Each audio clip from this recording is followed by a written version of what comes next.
Hello everyone and welcome to EduTap. Let us start with the first lecture of this 25 lecture series जहां पर हम AFM component के सभी important topics जो हमारे एग्जाम के लिए बहुत ज़्यादा मार्क्स वर्दी हैं उनको आपके साथ डिस्कस करेंगे।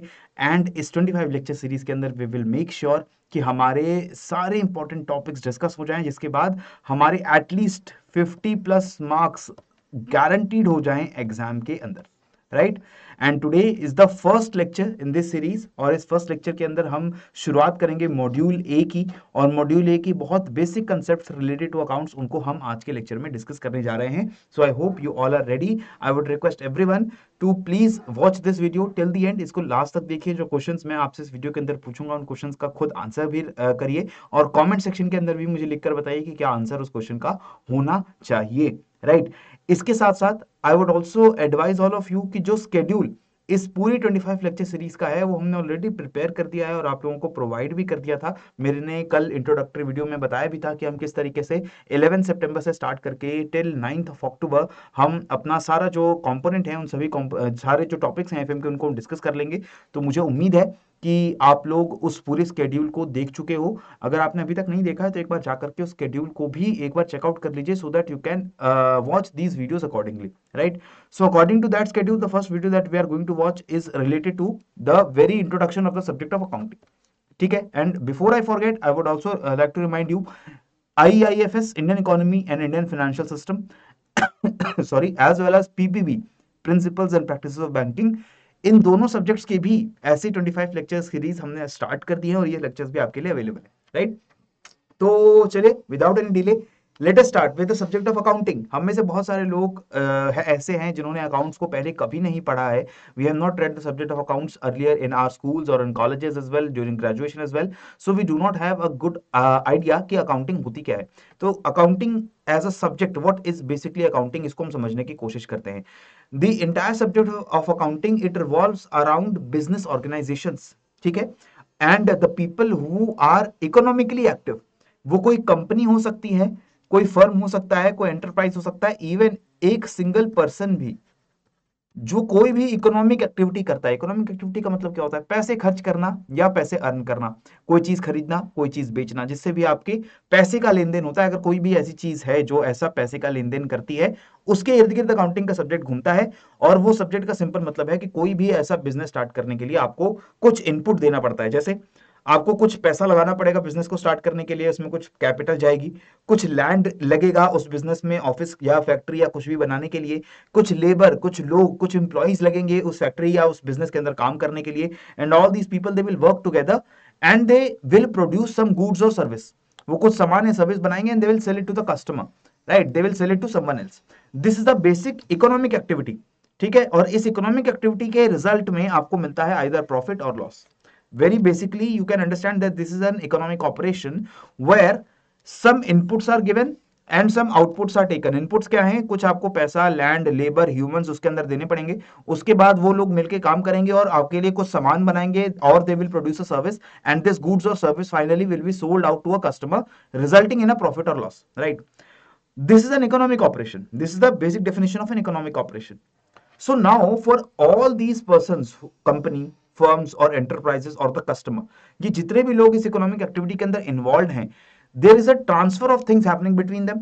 The company is sending some goods and service to the customer and the customer is paying back in terms of money. This is the financial transaction. ठीक है। So we know the definition of economic operation and the definition of financial transaction. इसमें कोई confusion नहीं है ना। Financial transaction मतलब service का या गुड्स का exchange in terms of money, money को और सर्विस को अदला बदली करना, ठीक है। और इसको करने के लिए क्या पहले करना पड़ेगा? इकोनॉमिक ऑपरेशन करना पड़ेगा, जहां पर आपको वो गुड्स या सर्विस बनानी पड़ेंगी, ठीक है। Now in accounting what we are doing, any kind of company it has some outflows और सम इनफ्लोज। आउटफ्लोज जैसे पैसे का आउटफ्लो की मैं यहां पर बात कर रहा हूं।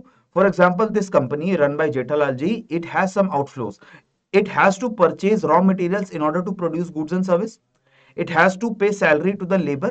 जो भी लेबर या एम्प्लॉइज काम कर रहे हैं उनको पैसे देने पड़ेंगे, सैलरीज देनी पड़ेंगी और वेजेस देनी पड़ेंगी। They will also have to buy certain machinery, certain buildings, और they will have to rent out some land और सम शॉप और सम premises etc.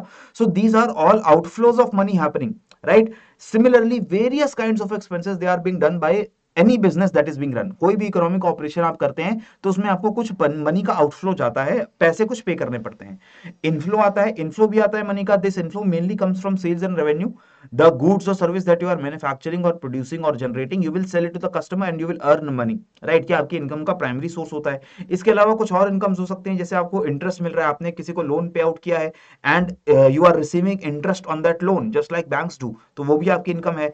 दूसरी कोई भी किसी भी तरीके का इनफ्लो आपकी कंपनी के अंदर होगा, ठीक है। Now this outflow and income और inflow is this is happening on a continuous basis, तो इस पूरे आउटफ्लो इनफ्लो को रिकॉर्ड करने की जरूरत होती है, इसका पूरा हिसाब किताब रखने की जरूरत होती है, ठीक है। So this system, this subject which deals with the recording, classifying and summarizing of all the economic operations and financial transactions, they are accounting, ठीक है। तो हमने ऑलरेडी देखा इकोनॉमिक ऑपरेशंस क्या होते हैं, we have already learned what are financial transactions. So any data, economic data related to economic operations or financial transactions, it has to be recorded, उसको कहीं एक जगह पर रिकॉर्ड करना पड़ेगा, उसको क्लासिफाई करना पड़ेगा, classification is done of the data in order to make it understandable, ठीक है। एक तरीके के डेटा को एक कैटेगरी में, दूसरे तरीके के डेटा को दूसरी कैटेगरी में, this is classification and finally the summarization where we use the entire data to derive certain information, कि हमारे पास सारा रिकॉर्ड आ गया, पहले हमने सारी जो सेल की थी, जितना सामान बेचा था उसका रिकॉर्ड कर लिया, जितना खर्चा किया था उसका रिकॉर्ड कर लिया, उनको क्लासिफाई कर दिया कि ये सारी ट्रांजैक्शंस इनकम की हैं, ये सारी ट्रांजैक्शंस एक्सपेंसेस की है, ये क्लासिफिकेशन हो गई।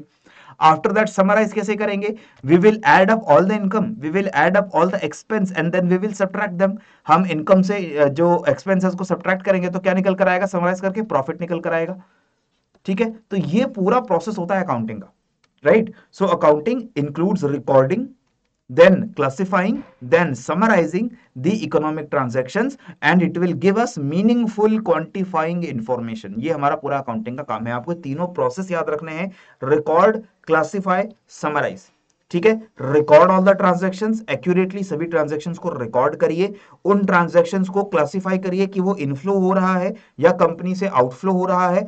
उसके बाद उस सारी थाउजेंड्स ऑफ ट्रांजैक्शंस को समराइज कर दो एक मीनिंगफुल मैनर में, ताकि आपके पास क्वांटिफाइड डेटा निकल कर आए कि आप प्रॉफिट कमा रहे हैं या लॉस कमा रहे हैं, आपके पास कितना एसेट है, कितने आपके पास लोन्स हैं जो आपको रीपे करने हैं, यानी लायबिलिटीज कितनी है। Clear? So this is the basic funda of accounting, basic meaning of accounting. Accounting is basically the language of business, the language of business, right? Now आप कहोगे कि सर ये तो बिल्कुल theoretical आपने बातें कर दी हैं. What is the use of this particular information in the exam? In the examination you will see 0.5 mark questions like this. आधे आधे नंबर के ऐसे बेसिक कंसेप्चुअल क्वेश्चंस आते हैं. Which of the following is not a fundamental process involved in the process of accounting? Accounting के process में कौन सा यहां पर ऐसा फंडामेंटल प्रोसेस है which is not involve? We have already seen 3 fundamental processes involve in the process of accounting. They are, और इसका ऑर्डर भी सेम रहेगा, ऑर्डर भी ध्यान रखिए, record, classify, summarize, RCS। Record करेंगे पहले, जब सारी रिकॉर्ड हो जाएगी, सारी ट्रांजैक्शंस की रजिस्ट्री बन जाएगी, देन उनको क्लासिफाई कर देंगे, उसके बाद उसको समराइज कर देंगे मीनिंगफुल इंफॉर्मेशन के अंदर। तो यहां पर कौन सा एक फंडामेंटल प्रोसेस नहीं है involved in the process of accounting, classifying, recording, analyzing, summarizing? comment section में मुझे लिख के बताइए which of the following is not a fundamental process, right? now accounting's definition has to be very clear. इस definition को एक बार समझ लीजिए, although it will not be directly asked in the exam, but you have to be clear about this, क्योंकि देखो इस lecture के अंदर जो भी हम बातें कर रहे हैं अभी, we are trying to make our basics strong, ताकि आगे आने वाले लेक्चर्स के अंदर जब हम एक्चुअल अकाउंट्स को समझेंगे, पढ़ेंगे, तो हमें वहां पर कोई कंसेप्चुअल मिस क्लैरिटी ना हो, कोई कंसेप्चुअल कंफ्यूजन ना हो, ठीक है। तो अकाउंटिंग क्या है? It is an art of recording, classifying and summarizing in a significant manner and in terms of money transactions and events which are of financial character, interpreting the results thereof. तो हम क्या करते हैं accounting के अंदर? हम record करते हैं, हम क्लासिफाई करते हैं, हम समराइज करते हैं। क्या रिकॉर्ड, क्लासिफाई, समराइज होता है? What do we record, what do we classify, what do we summarize? We record transactions and events which are of financial character and in terms of money, ठीक है। उनको हम record, classify, summarise करते हैं और उससे कुछ रिजल्ट्स इंटरप्रेट करते हैं, फाइनल रिजल्ट्स निकाल कर लाते हैं, that is accounting. Okay, now why do we do this, why do we need accounting? although it common sense बिल्कुल सही बता रहा है, we need to keep a systematic record of all the economic transactions, right? We also should have all the information to make accurate correct decisions regarding deployment of resources. For example, आपके पास एक systematic record होना चाहिए कि आप अगर कोई business चला रहे हैं तो बिजनेस में कितना खर्चा हो रहा है, कितना इनकम हो रहा है। If you are an investor who is investing in different businesses, you should have the information how the business is doing, so you can invest in the better performing business. आप उस business में invest करें जहां पर ज्यादा अच्छा profit निकल कर आता है। वो कैसे होगा, ये सब कैसे पता चलेगा? अकाउंटिंग से पता चलेगा, ठीक है। It also communicates financial information to all the stakeholders. जितने भी स्टेक होल्डर्स बिजनेस के अंदर इन्वॉल्व हैं, who are the people who are involve in any kind of business, the people who are investors, जिन्होंने business में invest कर रखा है, पैसा लगाया है, वो बिजनेस के ओनर्स हो सकते हैं या शेयर होल्डर्स हो सकते हैं, ठीक है। Government is a stakeholder in all the businesses. Government को सभी बिजनेस से टैक्स लेना होता है। गवर्नमेंट के रूल्स एंड रेगुलेशंस वो बिजनेस फॉलो कर रहे हैं नहीं कर रहे हैं, उनको चेक करना होता है। Then the banks they will be giving out loans to these companies. जो भी कंपनीज होते हैं उनको लोन कौन देता है? बैंक देता है। और लोन देते वक्त बैंक को देखना पड़ेगा कि ये जो बैंक्स हैं, ये जो कंपनीज हैं, are they operating in a good manner और not, are they generating some profit और not, will these companies be able to repay back the loan और नॉट। तो इसी वजह से जब आप भी लोन के लिए अप्लाई करने जाते हैं तो आपसे भी पूछा जाता है ना, या आप बैंकर्स खुद हैं, आप जब जब भी कोई आपसे लोन मांगने आता है, आप उनसे जरूर बोलते हैं कि आप अपना खुद का इनकम दिखाइए, आप खुद की जो अकाउंट्स हैं उनको दिखाइए कि क्या आप लोन को रिपे भी कर सकते हो या नहीं कर सकते। So similarly, this is an information which is required by banks also, as well as the managers of the company themselves. Company खुद भी अपने मैनेजर्स को भी पता होना चाहिए कि हमारे यहाँ किस तरीके की फाइनेंशियल ट्रांजैक्शंस हो रही हैं। सो this is basic the purpose of accounting, right. Now we know that any kind of person, he can make certain false claims, make available certain false information about their business, and this has happened, this will happen, this will always happen obviously। ये तो काम होता है हमेशा से, जब से business चालू है तब से कोई ना कोई इसमें धोखाधड़ी चलती है। सो in order to minimize this, the government makes variety of laws and regulations। उन सभी लॉज एंड रेगुलेशंस को आप लोग फॉलो कर रहे हैं नहीं कर रहे हैं, वो भी हमें अकाउंटिंग से ही पता चलता है कि अकाउंटिंग में किन चीजों को परमिट या नहीं परमिट किया गया है। वो चीजें भी आपको अकाउंटिंग से बता देती है कि whether the firm is involve in some activity which is illegal और not, right. Now hence it is necessary that all financial statements are true and fair। we have always said कि जो भी accounting statements बनती हैं, जो भी आप financial transactions को रिकॉर्ड करते हैं, वो हमेशा करेक्टली रिकॉर्ड होना चाहिए, फेयर तरीके से रिकॉर्ड होना चाहिए, सो दैट, ध्यान रखिएगा, यही 4 प्राइमरी पर्पस हैं, so that all the financial information is absolutely correct which is available to the stakeholders। इन सभी stakeholders को correct information मिले ताकि ये सभी stakeholders correct decisions ले पाए about their actions। इन्वेस्टर्स को सही इंफॉर्मेशन मिले ताकि वो करेक्ट एक्शन ले पाए कि whether they have to invest in a company और नॉट। शेयर होल्डर्स को भी करेक्ट इन्फॉर्मेशन मिले ताकि उनको पता चले कि जिसमें उन्होंने इन्वेस्ट किया है whether this company is performing well और not. Government should have all the information whether the company is following all the rules and regulation and paying the correct amount of tax और not. The banks, they should have the information कि whether the company should be given the loan or not। Managers should be given the information कि उस company की performance को और ज्यादा कैसे better वो कर सकते हैं, ठीक है। तो ये सारे अकाउंटिंग के बेसिक पर्पसेस हैं। अब अकाउंटिंग में इन्वॉल्व क्या होता है, बेसिक टर्म्स यहां पर हम क्लियरली समझ लेते हैं। अकाउंटिंग में सबसे पहली चीज जो हम लोग इन्वॉल्व करते हैं होते हैं बुक कीपिंग। बुक कीपिंग, हिसाब किताब रखना, that is recording of events and transactions in books of accounts. हम एक रजिस्टर में एक अकाउंट बनाते हैं, ओपन करते हैं अकाउंट को, और उसके अंदर ट्रांजैक्शंस को रिकॉर्ड करते हैं, इसको बोलते हैं बुक कीपिंग, ठीक है। ये सबसे पहला प्रोसेस है जो रिकॉर्ड करने के लिए ही ट्रांजैक्शन को काम आता है। फिर we classify the data, we have seen the process RCS। First of all recording करनी पड़ेगी, रिकॉर्डिंग के बाद क्लासिफाइंग होगा, उसके बाद समराइजिंग होगा। तो पहले हमने रिकॉर्ड किया, बुक कीपिंग किया, we recorded all the transactions, then we systematically classify these transactions according to the type of the transaction and according to the type of account that is affected, right. Classifying करते हैं। उसके बाद जैसे सारी purchase transactions एक जगह, सारी cell transactions एक जगह। After that summarizing the transactions and presenting them in a systematic form. हम जितनी भी हमारी ट्रांजैक्शंस को जब हमने सिस्टमैटिकली क्लासिफाई कर दिया, उसके बाद हम उसे समराइज करते हैं in form of statements, like trial balance बनाते हैं, profit loss account, balance sheet, cash flow statement, सारी चीजें बनाते हैं। कैसे बनती है आगे देखेंगे, लेकिन ये प्रोसेस समझ गए आप। सबसे पहले क्या होगा, ट्रांजैक्शंस को रिकॉर्ड करेंगे, एक जगह पे लिखेंगे, ताकि जहां पर जो भी ट्रांजैक्शन हुई उसकी सारी इंफॉर्मेशन, कब हुई, किस टाइम पर हुई, उसमें कितना अमाउंट का ट्रांजैक्शन हुआ, किन दो पार्टीज या दो से ज्यादा पार्टीज के बीच में ट्रांजैक्शन हुआ, ये सारी चीजें रिकॉर्ड होंगी।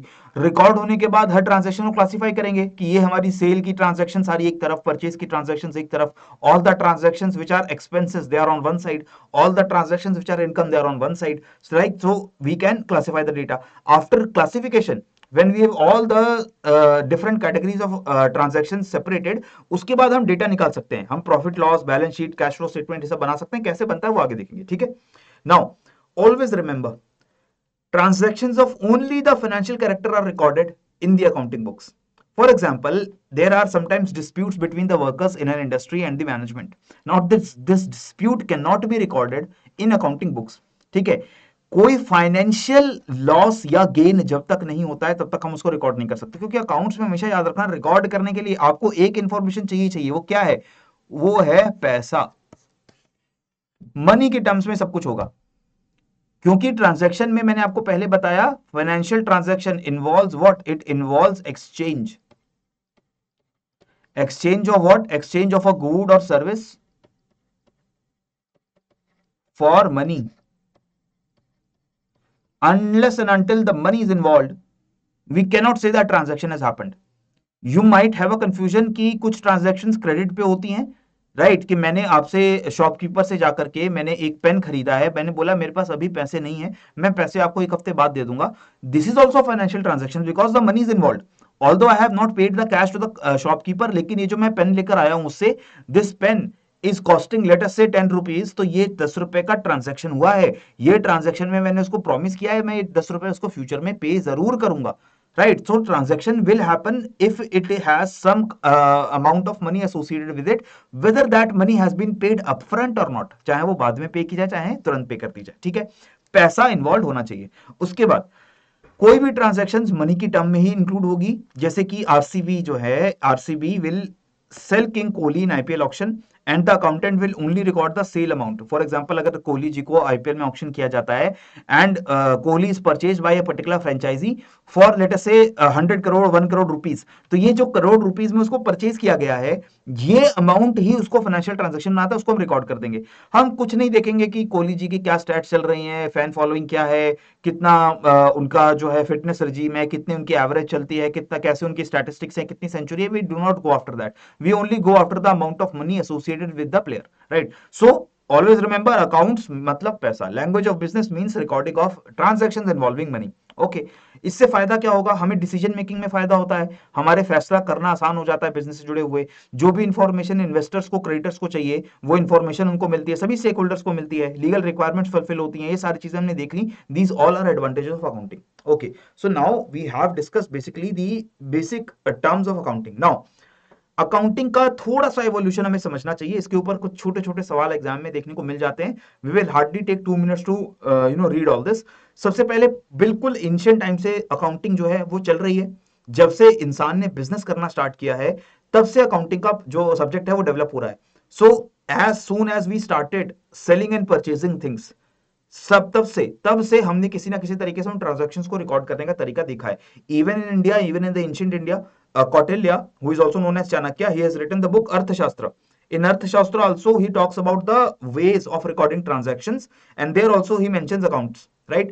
So even in India, various parts of the country, Naam, Mahajani, Marwadi, Deshi, these are different types of Desi systems, indigenous Indian systems to maintain accounts, right. ये इंडियन इंडिजिनस सिस्टम है, हालांकि उतने develop नहीं है, लेकिन आपको बस basic पता होना चाहिए। नाम अगर आपको देखने को मिले, महाजनी, मारवाड़ी, देसी, तो आप समझ जाइए ये अकाउंटिंग के तरीके हैं जो भारत के अंदर इस्तेमाल होते हैं, देसी तरीके, right. Now accounting is developed, the earliest form of accounting जो आज के समय हम पढ़ते हैं ना, अकाउंटिंग जो हम पढ़ने भी जा रहे हैं, इसका अगर एवोल्यूशन देखें तो इस अकाउंटिंग का जो सबसे प्राइमरी, सबसे पहला रूप आता है, सबसे पहला फॉर्म आता है, that is known as stewardship accounting. It developed in Europe before the industrial revolution. Okay, जब से कॉलोनाइजेशन जो है वो बिगिन होना शुरू हुआ, उससे थोड़ा पहले से आपका stewardship accounting it was developed in the Europe, specially Italy. Next, financial accounting उसके बाद डेवलप होती है, और आज के समय में जो सबसे ज्यादा अकाउंटिंग की हम बात करेंगे, जो हम पढ़ेंगे, वो भी हमारा फाइनेंशियल अकाउंटिंग है। The main focus in this AFM component is on accounting, the accounting and financial management that we are saying in this accounting, the accounting that we are going to study is the financial accounting, right. Then comes your cost accounting. There is one module, module D, module D के अंदर हम cost accounting पढ़ेंगे, ठीक है। ये financial accounting के बाद develop होती है और उसके बाद फाइनली आता है मैनेजमेंट अकाउंटिंग, जो एकदम नया अकाउंटिंग का एक फॉर्म है।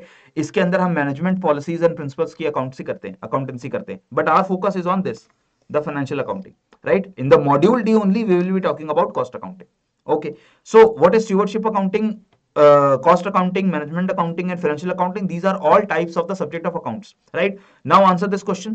The practice of accountancy and bookkeeping started in the ancient times. Which of the following books was written by Kautilya on this subject? Kautilya ji के द्वारा कौन सी बुक लिखी गई है जिसमें जो अकाउंट्स या बुक कीपिंग के ऊपर उन्होंने लिखी है? महाजनी, अर्थशास्त्र, नामशास्त्र, या none of these? Please answer me in the comment section में फटाफट से बताइए। ओके, नाउ सबसे पहले स्टूवर्डशिप अकाउंटिंग की बात करते हैं। In the ancient Europe there were rich aristocrats, वो कुछ नोबल्स होते थे, शाही खानदान या शाही खानदान से बिलोंग करने वाले, the people who are extremely rich, right. These families, rich families, super rich people, they had a lot of property, they had lot of houses, land, money, cash, asset, etc. And वो बहुत सारे लोगों को date देते थे, loan देते थे, जैसे इंडिया में भी होते हैं ना, the money lenders, the साहूकार, who loan out money to the people and earn interest on that, right? So these kinds of people in Europe were there. They were rich aristocrats. Now rich aristocrats, they employed certain servants or officers to take care of their property. उनका जितना property, land है, asset है, cash है, जो भी loan वो दे रहे हैं, ले रहे हैं, इंटरेस्ट ले रहे हैं, ये सारा रिकॉर्ड करने के लिए they used to keep some people who were known as stewards, and therefore the term stewardship accounting came into being. These stewards, they were usually very learned people, or the people who were very good at mathematics and accounts, and they used to maintain accounts for these rich aristocrats. One of such people was Luca de Borgo Pacioli, ठीक है। लूका दे बार्गो पासियोली, नाम आप याद रखिए कि he was an Italian monk and he is the person who wrote a book known as Summa in 1494. In 1494 he wrote the book Summa, right? And in Summa he talks about double entry bookkeeping, the double entry bookkeeping system which is still followed today. We will talk about that. तो इनका नाम आप याद रखिएगा, लूका दे बार्गो पासियोली ही, इनके book का नाम है सुम्मा, जिसमें वो डबल एंट्री बुक कीपिंग की पहली बार बात करते हैं। अब धीरे धीरे ये जो बुक कीपिंग है वो और ज्यादा डेवलप होती जाती है, and then industrial revolution comes, and industrial revolution के साथ जो इकोनॉमिक ऑपरेशन अब हो रहे हैं उनका स्केल बहुत बढ़ गया है, because till now rich aristocrat, super rich families were there, और उनके पास 1 2 3 स्टूवर्ड रहते थे जो उनका पूरा एस्टेट देखते थे। लेकिन अब बहुत बड़ी बड़ी कंपनीज बनने लगी हैं जिसके अंदर हजारों लोगों का पैसा लगा है, because now the joint stock companies are coming into being, many people, thousands of people, they are investing into a business.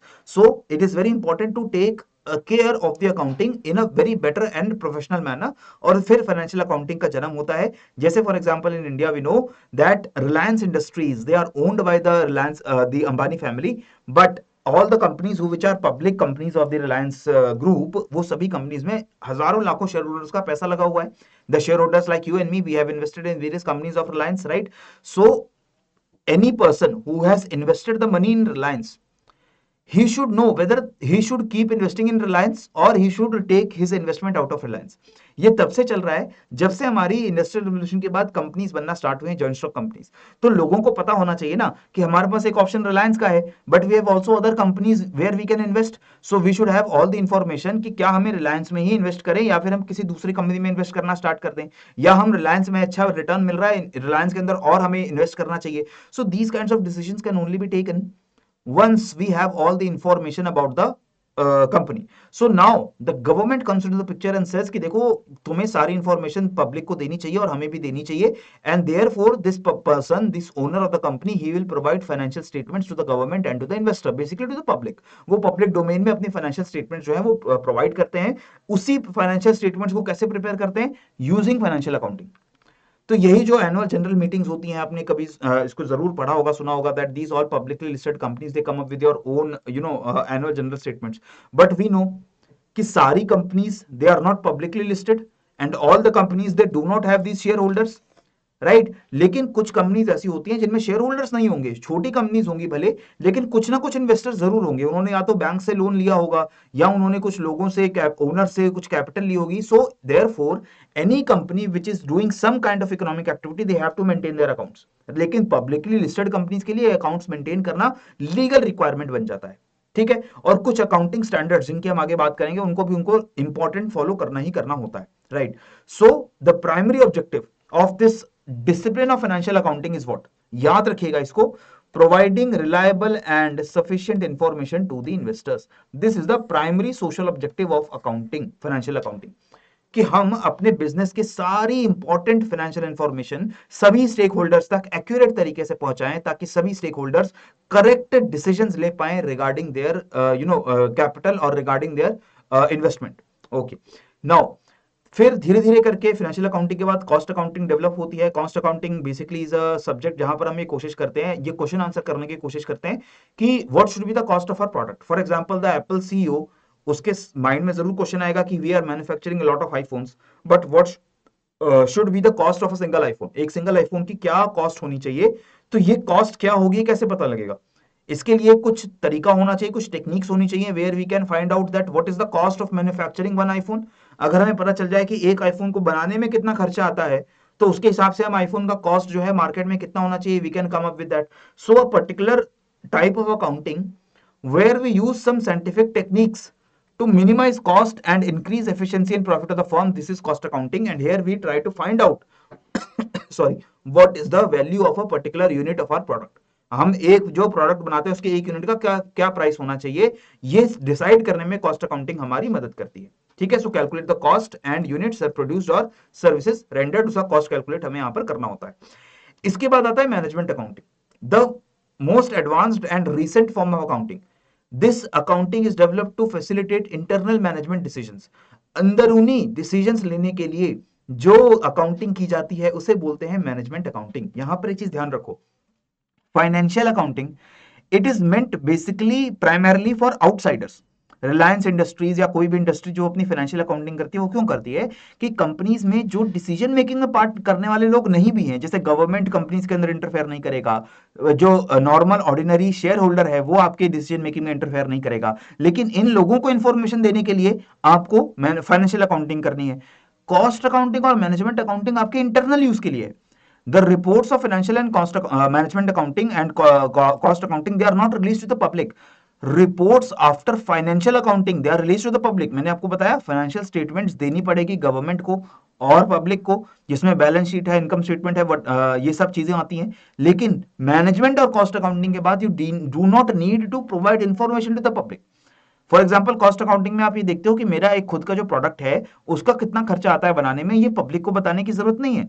You should generate cost accounting reports for internal use only, ताकि आप खुद company के अंदर decision ले सके कि आपके product का क्या प्राइस होगा।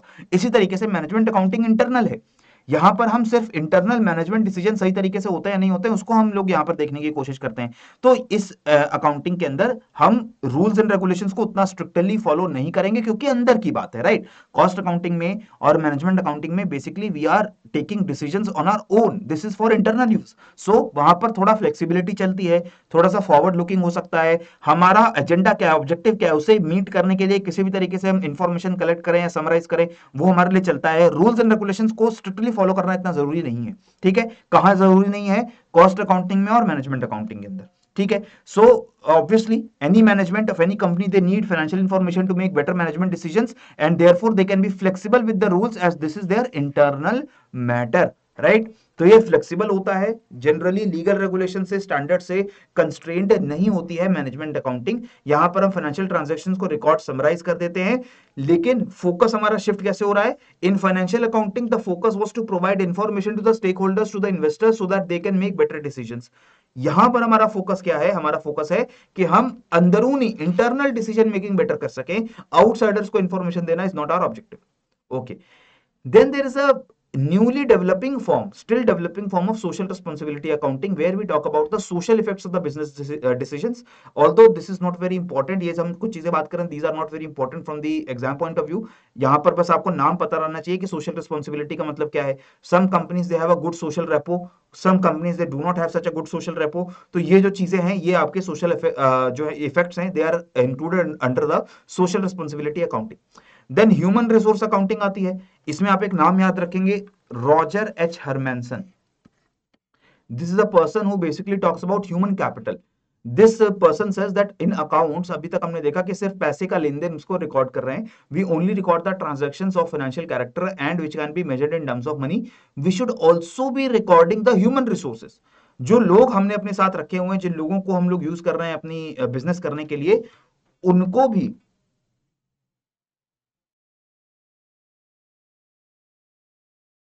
इंक्लूड करिए अकाउंट्स के अंदर.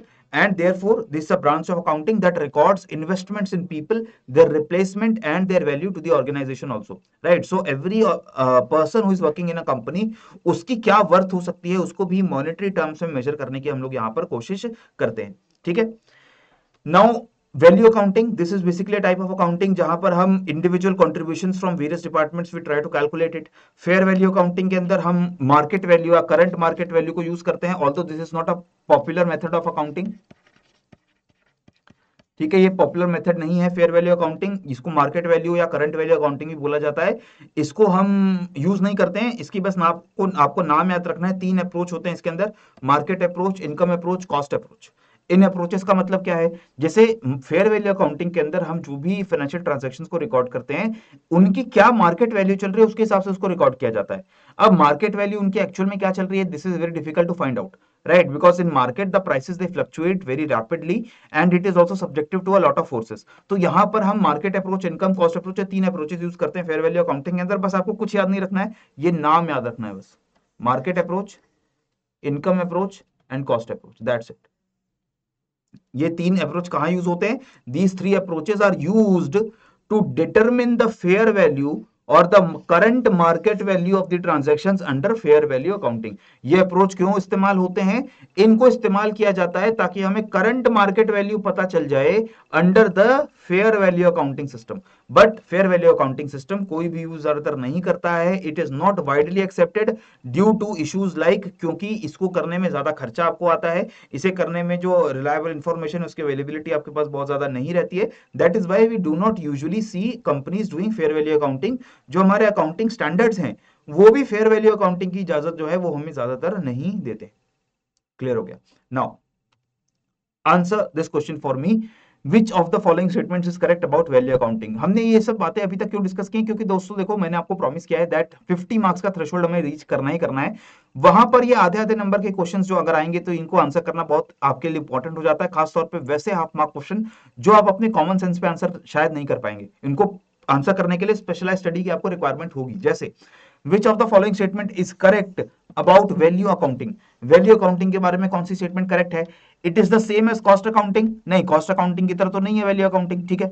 Value accounting is used to evaluate and capture individual contributions in making of a product. We have seen, yes, value accounting क्यों की जा रही है?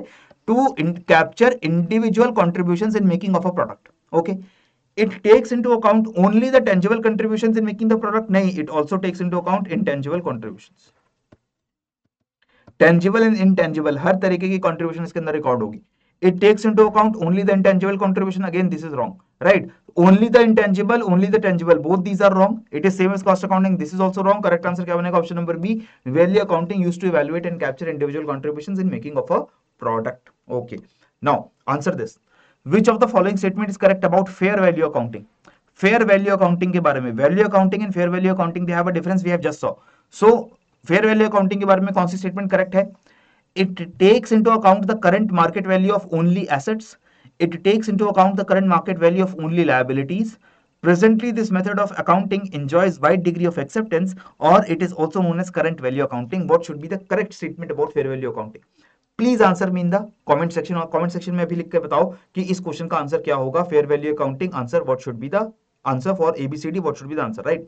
Now come on to the next part. This is a very important part of this particular video, this particular lecture. यहां पर हम बात करेंगे कुछ फंडामेंटल प्रिंसिपल्स की, अकाउंट्स के सब्जेक्ट की, और ये प्रिंसिपल्स आपको हमेशा याद रहने चाहिए. ये अकाउंट्स के पूरे सब्जेक्ट को समझने में आपकी मदद करेंगे. इसके अलावा आपको एग्जाम में 1 से 2 मार्क्स लाने में भी मदद कर सकते हैं. यहां पर आपको 0.5 मार्क्स के 2 क्वेश्चंस या 1 मार्क का 2 क्वेश्चन आपसे पूछा जा सकता है, या फिर एक क्वेश्चन 0.5 मार्क का और एक क्वेश्चन 1 मार्क का पूछा जा सकता है. So it can come out to 1 mark और 2 मार्क और 1.5 मार्क. इसके बीच में आपका ये जो स्कोर है रहेगा फ्रॉम दिस पर्टिकुलर टॉपिक, जो अभी हम इस वीडियो के अंदर अब जो पढ़ने जा रहे हैं. ठीक है. सो क्या हम पढ़ेंगे? हम पढ़ेंगे कि सबसे पहले कुछ ऐसे टॉपिक्स होते हैं, कुछ ऐसे फंडामेंटल रूल्स होते हैं जो हमेशा अकाउंटिंग में फॉलो होंगे ही होंगे. जैसे कि पहला क्या है? Money measurement concept. This concept says that only those transactions which can be measured in terms of money, they can be recorded in accounting. ये हमने ऑलरेडी देखा कि सिर्फ पैसे में रिकॉर्ड होने वाले ट्रांजेक्शन से रिकॉर्ड होती है। जैसे लेट अस से एक कंपनी है, उस कंपनी में जो सीईओ है, the chief executive officer, he comes to the particular branch of the company, office of the company, and he gives a very inspiring lecture to all the employees. और उस lecture से Impress होकर के जो employees है, they are feeling very happy and they are feeling that their productivity has increased. Now can we measure the value of this inspiration, this motivation this speech can give? इसका कोई monetary value हमारे लिए नहीं है। There is no monetary value. Yes, monetary value आप ऐसे find out कर सकते हो कि लेक्चर दिया, उस इंस्पायरिंग लेक्चर के बाद उस दिन की प्रोडक्टिविटी ज्यादा थी, उस दिन हमने ज्यादा रेवेन्यू कमाया, उसके नेक्स्ट डे ज्यादा रेवेन्यू कमाया, तो that we can find out कि ये रेवेन्यू ज्यादा मिल रहा था। बट वी कैनॉट डायरेक्टली से कि वो रेवेन्यू इस लेक्चर की वजह से आया है, right? Because it cannot be directly measured in terms of money. Similarly, let us say an employee who is working on a daily basis salary, कि हर दिन एक दिन काम करने पे उसको 1000 रुपए मिलते हैं।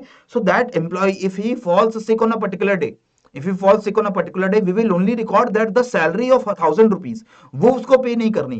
We will not record the health, हम वो health में क्या ऊपर नीचे हुआ उसको रिकॉर्ड नहीं करेंगे। So only those things which can be measured, expressed and quantified in terms of money, they can be recorded in the books of account, right? So इसी तरीके से अगर इसको और समझे, सीईओ आके इंस्पिरेशन देगा, लेक्चर देगा, उसको हम रिकॉर्ड नहीं कर पाएंगे because it is free of cost, we can not attach a cost to it. Let us say the company invites a motivational speaker, a professional motivational speaker who charges money to speak. So they, let us say, employ a particular speaker, उनको invite करते हैं, and they say that we will pay you 1 lakh rupees, you come and give us a 1 hour lecture, an inspiring lecture to our employees. So now you can record this transaction, you will record that you have paid 1 lakh rupees to the motivational speaker, because whether that speech gives us motivation or not, we have paid 1 lakh rupees, then we will record it. Okay, so money measurement का concept यही है हमारा। लेकिन ये करना क्यों, हम क्यों सिर्फ मनी मेजरमेंट को रिकॉर्ड कर रहे हैं, हम क्यों सिर्फ वही ट्रांजैक्शंस रिकॉर्ड कर रहे हैं which can be measured in terms of money? Because money is a common denominator, it is used both as a system of exchange as well as a stock of value. मतलब हम जब भी कोई financial transaction करते हैं, हम चीजों को एक्सचेंज करने के लिए क्या यूज करते हैं? मनी यूज करते हैं। मुझे आपसे कोई चीज चाहिए तो मैं आपको मनी दूंगा, आपसे वो चीज दूंगा। आपको मुझसे कुछ लेना है तो आप मुझे पैसे देंगे, मनी देंगे और मुझसे वो चीज लेंगे। In addition to this, money is not only a medium of exchange, it is also a store of value. हम मनी को अपने पास बचा के भी रखते हैं क्योंकि उसमें कुछ वैल्यू है। वैल्यू क्यों है? क्योंकि उस मनी को हम यूज कर सकते हैं to buy something else, right? So money is also something of value, that's why we store it, right? उसको हम स्टोर करके रखते हैं। तो ये सारी चीजें जो मनी मेजरमेंट के अंदर है, इसकी वजह से हमारा ये जो मनी की ही टर्म्स में सारे ट्रांजेक्शन्स को हमें रिकॉर्ड करना होता है। हमारे पास कोई प्रॉपर्टी है तो हम उसको मनी की टर्म्स में ही रिकॉर्ड करेंगे। चाहे हो सकता है कि मेरे पास एक लैंड का पार्सल है 1 करोड़ रुपए का, और मेरे पास एक गाड़ी है 10 लाख रुपए की, तो यही बोला जाएगा कि मेरी total property is 1 crore 10 lakh rupees. उसमें ये नहीं देखेंगे कि 1 करोड़ का घर है, 10 लाख की गाड़ी, वो बाद में देखेंगे। हमारा टोटल एसेट सिर्फ पैसे की फॉर्म में ही वहां पर लिखा जाएगा, ठीक है? लेकिन इस कंसेप्ट की दो शॉर्टकमिंग्स हैं, दो लिमिटेशंस हैं। वो क्या है कि the value of money is not always stable. We always know that money की वैल्यू टाइम के साथ चेंज होती रहती है। एक अगर मैंने 10,000 रुपए मैं 2020 में कमा रहा हूं और वही 10,000 रुपए अगर मैं 2010 में कमा रहा था, तो उस 10,000 की वैल्यू में चेंज था। इन 2010 उस 10,000 रुपए से मैं बहुत कुछ खरीद सकता था, लेकिन शायद 2020 में I will not be able to purchase that many things. So therefore the money's value changes with time. So inflation, obviously with time the money, उसकी वैल्यू में थोड़ी सी कमी होती जाती है, राइट? क्योंकि महंगाई बढ़ती जा रही है। Similarly there are non monetary events also, उनको हम रिकॉर्ड नहीं करेंगे चाहे वो बहुत ही इंपॉर्टेंट इवेंट्स क्यों ना हो। जैसे फॉर एग्जांपल एम्प्लॉइज का मेंटल सेटिस्फेक्शन, मेंटल पीस कितना है, उनकी हेल्थ कैसी चल रही है, कंपनी के अंदर वर्किंग कंडीशंस कैसी हैं, ये सब कुछ अकाउंट्स में रिकॉर्ड नहीं होता है। Although this is very important for the successful business, कि वहां पर अच्छा माहौल हो, साफ सफाई हो, एम्प्लॉइज खुश रहें, लेकिन ये सारी चीजें अकाउंट्स में हम रिकॉर्ड नहीं कर पाएंगे क्योंकि उसके साथ कोई पैसे की वैल्यू एसोसिएटेड नहीं है। तो मनी मेजरमेंट कॉन्सेप्ट क्लियर हुआ, मनी से मेजर होगा तभी अकाउंट्स की बुक्स में जाएगा। Okay, next very important concept is business entity. Very simple, हम यूजुअली मानकर चलते हैं कि कंपनीज और उनके ओनर्स में कोई खास डिफरेंस नहीं है, बट अकाउंट्स में always there is a difference, right? A business is a separate entity than the owner, दोनों अलग अलग होते हैं। सो Mr. Ambani, he is the owner, let us say, of a lots and lots of companies, but all these companies they have a distinct legal identity. ये सारी company की distinct legal identity है और अंबानी जी की खुद की अलग आइडेंटिटी है। That is why accounts of Ambani ji, they are personal accounts of Ambani ji, but ये जो कंपनीज के अकाउंट्स बन रहे हैं, इन कंपनीज के अकाउंट्स अलग बना करेंगे। ठीक है, तो ये दोनों के अकाउंट सेम नहीं बनेंगे, they are different people, different person. That is why जब भी हम बिजनेस और ओनर के रिलेशनशिप की बात करते हैं तो इन दोनों को अलग अलग मान रहे हैं, तो हम क्या मानते हैं कि जो ओनर है, ओनर ने कुछ पैसा अपने पास, कुछ लैंड प्रॉपर्टी अपने पास रखी है, कुछ पैसा लैंड प्रॉपर्टी वो बिजनेस का होता है। और बिजनेस स्टार्ट कैसे होता है, how does the business start? It is started by the owner giving some money, some investing some money into the business. जब भी आप बिजनेस स्टार्ट करते हैं आपको कुछ पैसा लगाना पड़ता है, तो जब आप पैसा लगाते हैं तो वो एक तरीके का लोन का रिलेशनशिप है, लोन लोनी रिलेशनशिप है। यानी कि ऐसा माना जाता है कि आपने जब इनिशियल बिजनेस को स्टार्ट किया, let us say you paid 1 lakh rupees to start the business, so it will be said कि कंपनी ने 1 लाख रुपीज एक तरीके से लोन ले रखा है ओनर से। ये जो 1 लाख है ये कंपनी का नहीं है, ये ओनर का है, कंपनी को दिया गया है। Company will use this 1 lakh rupees and it will order और जनरेट सम इनकम, और उस इनकम को दोबारा किसको देना पड़ेगा? ओनर को देना पड़ेगा। ठीक है, but we do not call this directly a loan. हम इसको लोन नहीं बोलते ना यूजुअली। लोन क्यों नहीं बोलते? क्योंकि लोन जब आप किसी को देते हो तो उसके बदले में आपको क्या मिलता है? इंटरेस्ट मिलता है। You get the, let us say you loan 10 lakh rupees, उसके बदले में इंटरेस्ट मिलेगा एंड फाइनली आपको प्रिंसिपल अमाउंट भी मिल जाएगा। लेकिन यहां क्या हो रहा है? इन्वेस्टमेंट हो रही है, वी कॉल इट कैपिटल। ये कैपिटल एक तरीके से लायबिलिटी है कंपनी के लिए, ये कंपनी का पैसा नहीं है, कंपनी का नहीं, ओनर का पैसा है जो कंपनी के पास रखा हुआ है। ठीक है, सो this is not a loan. Company will not पे इंटरेस्ट टू द ओनर, वो ओनर को इंटरेस्ट नहीं देगा, वो ओनर को क्या देगा? प्रॉफिट्स का हिस्सा देगा। It will share a part of the profit to the owner. Okay, so whenever the money by owner is given to the business, the liability towards owner increases. यानी कि जब भी मैं बिजनेस में ज्यादा पैसा डालूंगा, बिजनेस मुझे कितना पैसा ओ करता है वो पैसा बढ़ जाएगा। मैंने आज बिजनेस 10,000 रुपए से स्टार्ट किया और मैंने 1 साल बाद बिजनेस में दोबारा 10,000 रुपए डाल दिए, तो बिजनेस का मेरे प्रति जो लोन था वो 10,000 से बढ़ गया। Similarly whenever the money is taken out by the owner, it will lessen the liability towards the owner. For example, I started the business with 1 lakh rupees with my friends. 3 friends each gives 3 lakh, each gives 1 lakh and 3 lakh में total हमने business start कर दिया। लेकिन कुछ दिनों के बाद मुझे खुद पैसे की जरूरत है and company does not have any profit, company में कोई प्रॉफिट नहीं है, और मैं चाहता हूं कि मैंने जो 1 लाख रुपीज दिया है, I want to withdraw 50,000 from it from my own personal use. तो मैंने कंपनी से 50,000 रुपए निकाल लिए। Now the companies own the liability towards me is decreasing. Company जो मुझे 1 लाख रुपए वो करती थी, अब मुझे कंपनी सिर्फ 50,000 रुपए वो करती है कैपिटल की फॉर्म में। ओके, ये बिजनेस एंटिटी समझ आया? इसका मतलब है कि कंपनी और ओनर्स अलग होते हैं, कंपनी और कंपनी में पैसा डालने वाले लोग अलग होते हैं। जो पैसा ओनर्स डालते हैं उसको हम क्या बोलते हैं? कैपिटल बोलते हैं, कैपिटल। और ये कैपिटल एक तरीके से कंपनी का खुद का एसेट नहीं है, ये कंपनी का एक तरीके से कंपनी के ऊपर क्लेम है ओनर्स का, जो ओनर्स को वापस फ्यूचर में देना पड़ेगा। Okay, very important concept number 3, going concern concept. In this concept we assume that the business is going to run for a fairly long period of time and would not be liquidated in the foreseeable future. हमें मानकर चलते हैं कि वो company अमर है, उसके close down होने की कोई सर्टेन डेट नहीं है। ठीक है, जैसे कोई बिजनेस चल रहा है, हम ये मान के नहीं चलते कि ये बिजनेस इस तारीख को, इस ईयर को खत्म हो जाएगा। There are certain kinds of businesses which have a closing date. For example, let us say मैंने एक कंस्ट्रक्शन प्रोजेक्ट स्टार्ट हो रहा है, we want to construct metro railway, metro railway in the let us say city of any city, let us say city of Shimla. In Shimla I want to construct metro railway. Now this will be a project, उस project को बनाने के लिए may be a brand new company started, this company will be named Shimla Metro Development Corporation. But now we know that this company will not run forever, this company will only run till the project is completed। जब ये metro बन जाएगा हम ये construction company बंद कर देंगे। तो ऐसी कंपनीज के लिए गोइंग कंसर्न नहीं चलेगा, लेकिन बाकी सभी कंपनीज के लिए जो नॉर्मली ऑर्डिनरी बनाई जाती है उनके लिए कंसेप्ट चलता है। ठीक है, इस कंसेप्ट को बनाने का फायदा क्या है? बनाने का फायदा ये होता है कि हम जो भी कंपनी के एसेट्स हैं उनको उनकी कॉस्ट पे रिकॉर्ड करते हैं, मार्केट वैल्यू पे रिकॉर्ड नहीं करते हैं। मार्केट वैल्यू पे तब रिकॉर्ड करते हैं अगर हमें पता होता कि वो एसेट्स अब मार्केट में जाके बेचने हैं। तो मैंने आज एक पेन खरीदा बिजनेस में और मेरा ये बिजनेस अब चलता रहेगा, मुझे नहीं पता है कब बंद होना है। जब बंद होना है इसका मतलब क्या है कि तब जाकर ये जो मेरा पेन है, जो इस बिजनेस का पार्ट है, इसे मैं मार्केट में सेल कर दूंगा। जब कंपनी बंद होती है तो उसका मतलब क्या होता है? कंपनी के सारे एसेट सेल ऑफ कर दिए जाते हैं, तब जाकर के उसकी मार्केट वैल्यू पिक्चर में आएगी। अदरवाइज जब तक वो पेन मैंने खरीद के 10 रुपए में खरीदा और मैंने अपनी कंपनी में रखा हुआ है, मैं इसे किसी और को नहीं बेच रहा हूं, तब तक उस पेन की वैल्यू कितनी रहेगी? 10 रुपए रहेगी, क्योंकि मैंने उसको उतनी प्राइस में खरीदा है।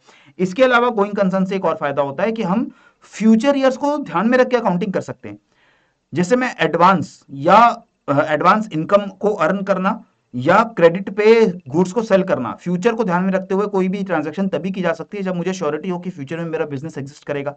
तो फॉर एग्जांपल अगर मैं बैंक से लोन लेने जाऊं and I ask the bank that please give me loan of 1 crore rupees, I will pay you back this 1 crore rupees in the next 10 years। मैं नेक्स्ट 10 सालों के अंदर आपको 1 करोड़ रुपए जो है वो वापस कर दूंगा। तो यहां पर बैंक तभी मुझे लोन देगा अगर बैंक को विश्वास है कि मैं अगले 10 सालों तक मेरा बिजनेस जो है वो चलता रहेगा। So that is why in accounts we assume that the business is going to run for an unforeseeable future, right? So this is the going concern concept. Next comes your accounting period concept. Always accounting is done for a span of time. एक time span के लिए accounting की जाती है, उसके बाद जो आपका एक फाइनेंशियल स्टेटमेंट जो है वो प्रिपेयर किया जाएगा। यानी कि एक पूरे पीरियड के अंदर जो भी इकोनॉमिक ट्रांजैक्शंस हुए उनको पहले रिकॉर्ड, समराइज, क्लासिफाई करेंगे। उसके बाद at the end of the period हम उसका एक रिजल्ट निकालेंगे and this period is known as accounting period. इसी को हम फाइनेंशियल ईयर भी कहते हैं। In India the financial year it starts on 1 April and it ends on March 31। और इसका मतलब होता है कि 1 April से 31 मार्च तक के बीच की जो भी फाइनेंशियल ट्रांजैक्शंस होती हैं उनको हम रिकॉर्ड करते हैं और 31 मार्च को हम फाइंड आउट करते हैं कि what is our profit, what is our loss, what is the balance sheet, what are our properties, what are our assets, what are our liability। ठीक है, तो यहां पर आप देख सकते हो मैंने इंफॉर्मेशन दे दी है। Although it is not very important to remember, different businesses they can have different accounting periods. कोई 1 साल या कोई 1 महीना भी बना सकता है अकाउंटिंग पीरियड, कोई 2 महीने के बाद दोबारा से अपने अकाउंट्स को बना सकता है। तो कोई भी पीरियड आप बना लें, लेकिन usually all over the world हम 1 साल का पूरा अकाउंटिंग पीरियड बनाकर चलते हैं। और इस 1 साल में इंडिया के अंदर 1 April to 31 मार्च ये 1 साल चलता है। यूजुअली इंडिया में टैक्स डिपार्टमेंट हो, गवर्नमेंट अकाउंट्स हो, कंपनीज हो, यही 1 April to 31 मार्च इसको फॉलो करते हैं। लेकिन अलग अलग कंट्रीज में अलग अलग अकाउंटिंग पीरियड्स भी हैं। जैसे यूएस गवर्नमेंट जो है वो आपका September 30 को अकाउंटिंग पीरियड का एंड मानते हैं एंड October 1 से अकाउंटिंग ईयर जो है वो नया स्टार्ट हो जाता है। ये जो है ये वैल्यू अलग अलग देशों में अलग अलग रहती है। ठीक है, we need not worry about that. Now accounting period अगर कंसेप्ट अगर हम देखें तो इसी से हमें प्रॉफिट लॉस आइडेंटिफाई करने का फायदा होता है। एक पूरे पीरियड के अंदर हाउ मच प्रॉफिट और loss we are earning, we are able to calculate that because of this, right? So these 4 principles that we have discussed till now. Money measurement मतलब क्या? सिर्फ मॉनेटरी ट्रांजैक्शंस जो पैसे के मामले में हुई उनको रिकॉर्ड करेंगे। बिजनेस एंटिटी मतलब बिजनेस एक अलग एंटिटी है, ओनर्स एक अलग एंटिटी होते हैं और उन दोनों के बीच में एक कैसी रिलेशनशिप होती है? लोन देने और लोन लेने वाले की। ठीक है, going concern, this basically says that business is not going to close down very quickly. Business जो है वो फ्यूचर में काफी लंबे समय तक चलता रहेगा, उसका क्लोजिंग डेट हमें पता नहीं है, वो चलता रहेगा अभी। ठीक है, accounting period basically that periodic इन जो अकाउंट्स है उनको मेंटेन करना चाहिए, उनका टाइम के साथ एक अच्छा कोरिलेशन होना चाहिए। एक पर्टिकुलर टाइम पीरियड के अंदर ही जो ट्रांजेक्शन हुई हैं उनको एक साथ रिकॉर्ड करना चाहिए। Okay, now answer this question. As per dash concept, it is assumed that the business will continue to exist for a long period of time in future. As per which concept, business एक लंबे समय तक काम करता रहेगा? कौन से concept में पढ़ा है हमने? कंजर्वेटिज्म, कंसिस्टेंसी, बिजनेस एंटिटी या गोइंग कंसर्न? आंसर्स मुझे चाहिए आपसे कमेंट सेक्शन के अंदर। Now answer this question. Which of the following transactions shall not be recorded in the accounting book? कौन सी ट्रांजैक्शंस अकाउंटिंग बुक में नहीं रिकॉर्ड होनी चाहिए? Compensation paid to the worker due to the injury in office, Ram, the debtor who is now declared as bad debts, adverse effect of company due to ill health of the CEO, या all of the above? यहां पर ध्यान देखिए, कोई transaction जो record ना हो। Compensation paid to worker due to injury in office, office में इंजरी हो गई उसके लिए वर्कर को कॉम्पनसेशन पे करना पड़ा। कॉम्पनसेशन पे किया इसका मतलब एक कॉम्पनसेशन पैसे के टर्म्स में ही तो होगा। whenever we pay compensation, whenever we pay मुआवजा, this compensation is in terms of money only. We will say that we are paying this much amount of money to the worker, so that obviously will be recorded in the accounting books. Ram, the debtor who has taken money from you, who is now declared as bad debt, Ram का NPA बन गया है, Ram is now not able to service his debt, Ram will not be able to repay his debt. So again this debt has some monetary value. This monetary value इसके साथ जो attached है, this value makes it a transaction which has to be recorded in the accounting books. Next, adverse effect of company due to ill health of CEO. CEO की health खराब है, अब इसके ऊपर कोई मनी का वैल्यू नहीं है ना। सीईओ की हेल्थ खराब है, उससे कितना नुकसान हो रहा है नहीं हो रहा है, इसको मनी के टर्म्स में मेजर करना is very difficult. So this is the transaction which will not be recorded in the accounting books because money is not directly involve here. Okay, now next set of accounting principles. अब ये principles इन concepts को समझिए। Concept of full disclosure. Full disclosure का concept क्या कहता है? The principle of full disclosure says that whenever we prepare our account books we have to make sure कि सारी रेलेवेंट इंफॉर्मेशन जो है, मटेरियल इंफॉर्मेशन जो है, वो लोगों को प्रोवाइड करनी चाहिए। फाइनेंशियल स्टेटमेंट्स के अंदर भी और फुटनोट्स के अंदर भी किसी भी तरीके से आपको वो सारी इंपॉर्टेंट इंफॉर्मेशन जो एक करेक्ट और अच्छा डिसीजन लेने के लिए लोगों को पता होनी चाहिए, वो आपको उनको बतानी चाहिए। ठीक है, अब आप कहोगे कि यस यस फुल डिस्क्लोजर करेंगे, हम पक्का करेंगे। Obviously there are various businesses, हर बिजनेस चाहेगा कि वो दिखाए अपनी अकाउंटिंग बुक्स के अंदर कि वो बहुत प्रॉफिट जनरेट कर रहे हैं, वो बहुत सारा इनकम जनरेट कर रहे हैं, उनके पास बहुत सारे एसेट्स हैं। Obviously every business will try to do this, therefore the government comes into the picture, the regulators they come into the picture and they have made rules and regulations कि आपको ये इंफॉर्मेशन अपने accounts के अंदर देनी चाहिए। आप जब भी इनकम स्टेटमेंट, बैलेंस शीट देंगे, आप ये सारी इंफॉर्मेशन जो है जरूर बताएंगे। ऐसी रिस्पॉन्सिबिलिटी आपको मिनिस्ट्री ऑफ कॉर्पोरेट अफेयर्स देता है for all the companies who are registered under the Companies Act, Companies Act of 2013। उनके ऊपर लीगल रिक्वायरमेंट्स है that they have to come up with their financial statements, they have to do proper accounting, they have to follow these certain set of rules. Similarly SEBI for all the entities which are listed on stock exchanges, Indian stock exchanges के ऊपर कोई भी publicly listed company है, चाहे वो Indian company हो, चाहे वो कोई फॉरेन कंपनी हो जो इंडिया के अंदर लिस्ट होना चाहती है स्टॉक एक्सचेंज पे, they have to comply with the requirements of SEBI. So that is why government and regulatory bodies वो फुल डिस्क्लोजर के पूरे इस कंसेप्ट को इंप्लीमेंट करवाने में मदद भी करते हैं। ठीक है, इसके बाद आता है concept of revenue recognition. Now this is a very important concept. Revenue recognition का कंसेप्ट कहता है कि any revenue which a business is earning, it should be included in the accounting records only when it is realized। Realise होने पर ही कोई भी जो income है उसको आप रिकॉर्ड करोगे। इनकम, रेवेन्यू, ये तो आपको क्लियर है ना। रेवेन्यू का मतलब क्या होता है? Whenever the cash is incoming, inflow of cash. आपने कोई गुड्स एंड सर्विस सेल की, उससे कैश आ रहा है। आपने कोई दूसरा रिसोर्स है उसको यूज किया, उससे कैश आ रहा है। जैसे आपने कहीं इन्वेस्टमेंट की थी, उससे इनकम जनरेट हो रही है, कहीं से आपको कमीशन मिल रहा है, फीस मिल रही है, what ever is the incoming money, that is your revenue. ठीक है, अभी जो रेवेन्यू है, इस रेवेन्यू को कब रिकॉग्नाइज करेंगे? जब ये रेवेन्यू को रिसीव करने का लीगल राइट मुझे मिल जाता है। जैसे ही मुझे राइट मिल गया, I will recognise that yes revenue has been earned। For example, I have a business. In this business, I manufacture goods in month of January 2023। 2023 जनवरी में मैं गुड्स को मैन्युफैक्चर करूंगा। February 2023 में आई रिसीव एन ऑर्डर कि मुझे 1 लाख रुपए के goods, 1 lakh रुपी goods मुझे डिलीवर कर दो। पर्सन नोन एज एबीसी ही ऑर्डर्स मी कि 1 लाख के गुड्स मुझे डिलीवर कर दिए जाएं and I will deliver the goods in February 2023। मैंने फरवरी में ही वो गुड्स जो हैं वो उस पर्सन को, कस्टमर को दे दिए। Customer now says that I will pay you 1 lakh rupees, but not now. I will pay you after 1 month. I will pay you in the month of March। मार्च में मेरे पास payment आ जाएगी। मार्च में मैं आपको money 1 lakh रुपए की पे कर दूंगा, अभी आप मुझे सामान भेज दो। तो basically this is a credit sale और सेल ऑन क्रेडिट। इसका मतलब क्या है? आप उधार पे सेल कर रहे हो, और बिजनेसेस में यूजुअली उधार पे सेल जरूर की जाती है। ठीक है, तो इसका मतलब क्या हुआ कि इन the month of March I will be receiving 1 lakh rupees. Now 1 lakh is my income, that is confirmed, but this 1 lakh rupees should be recorded in which month?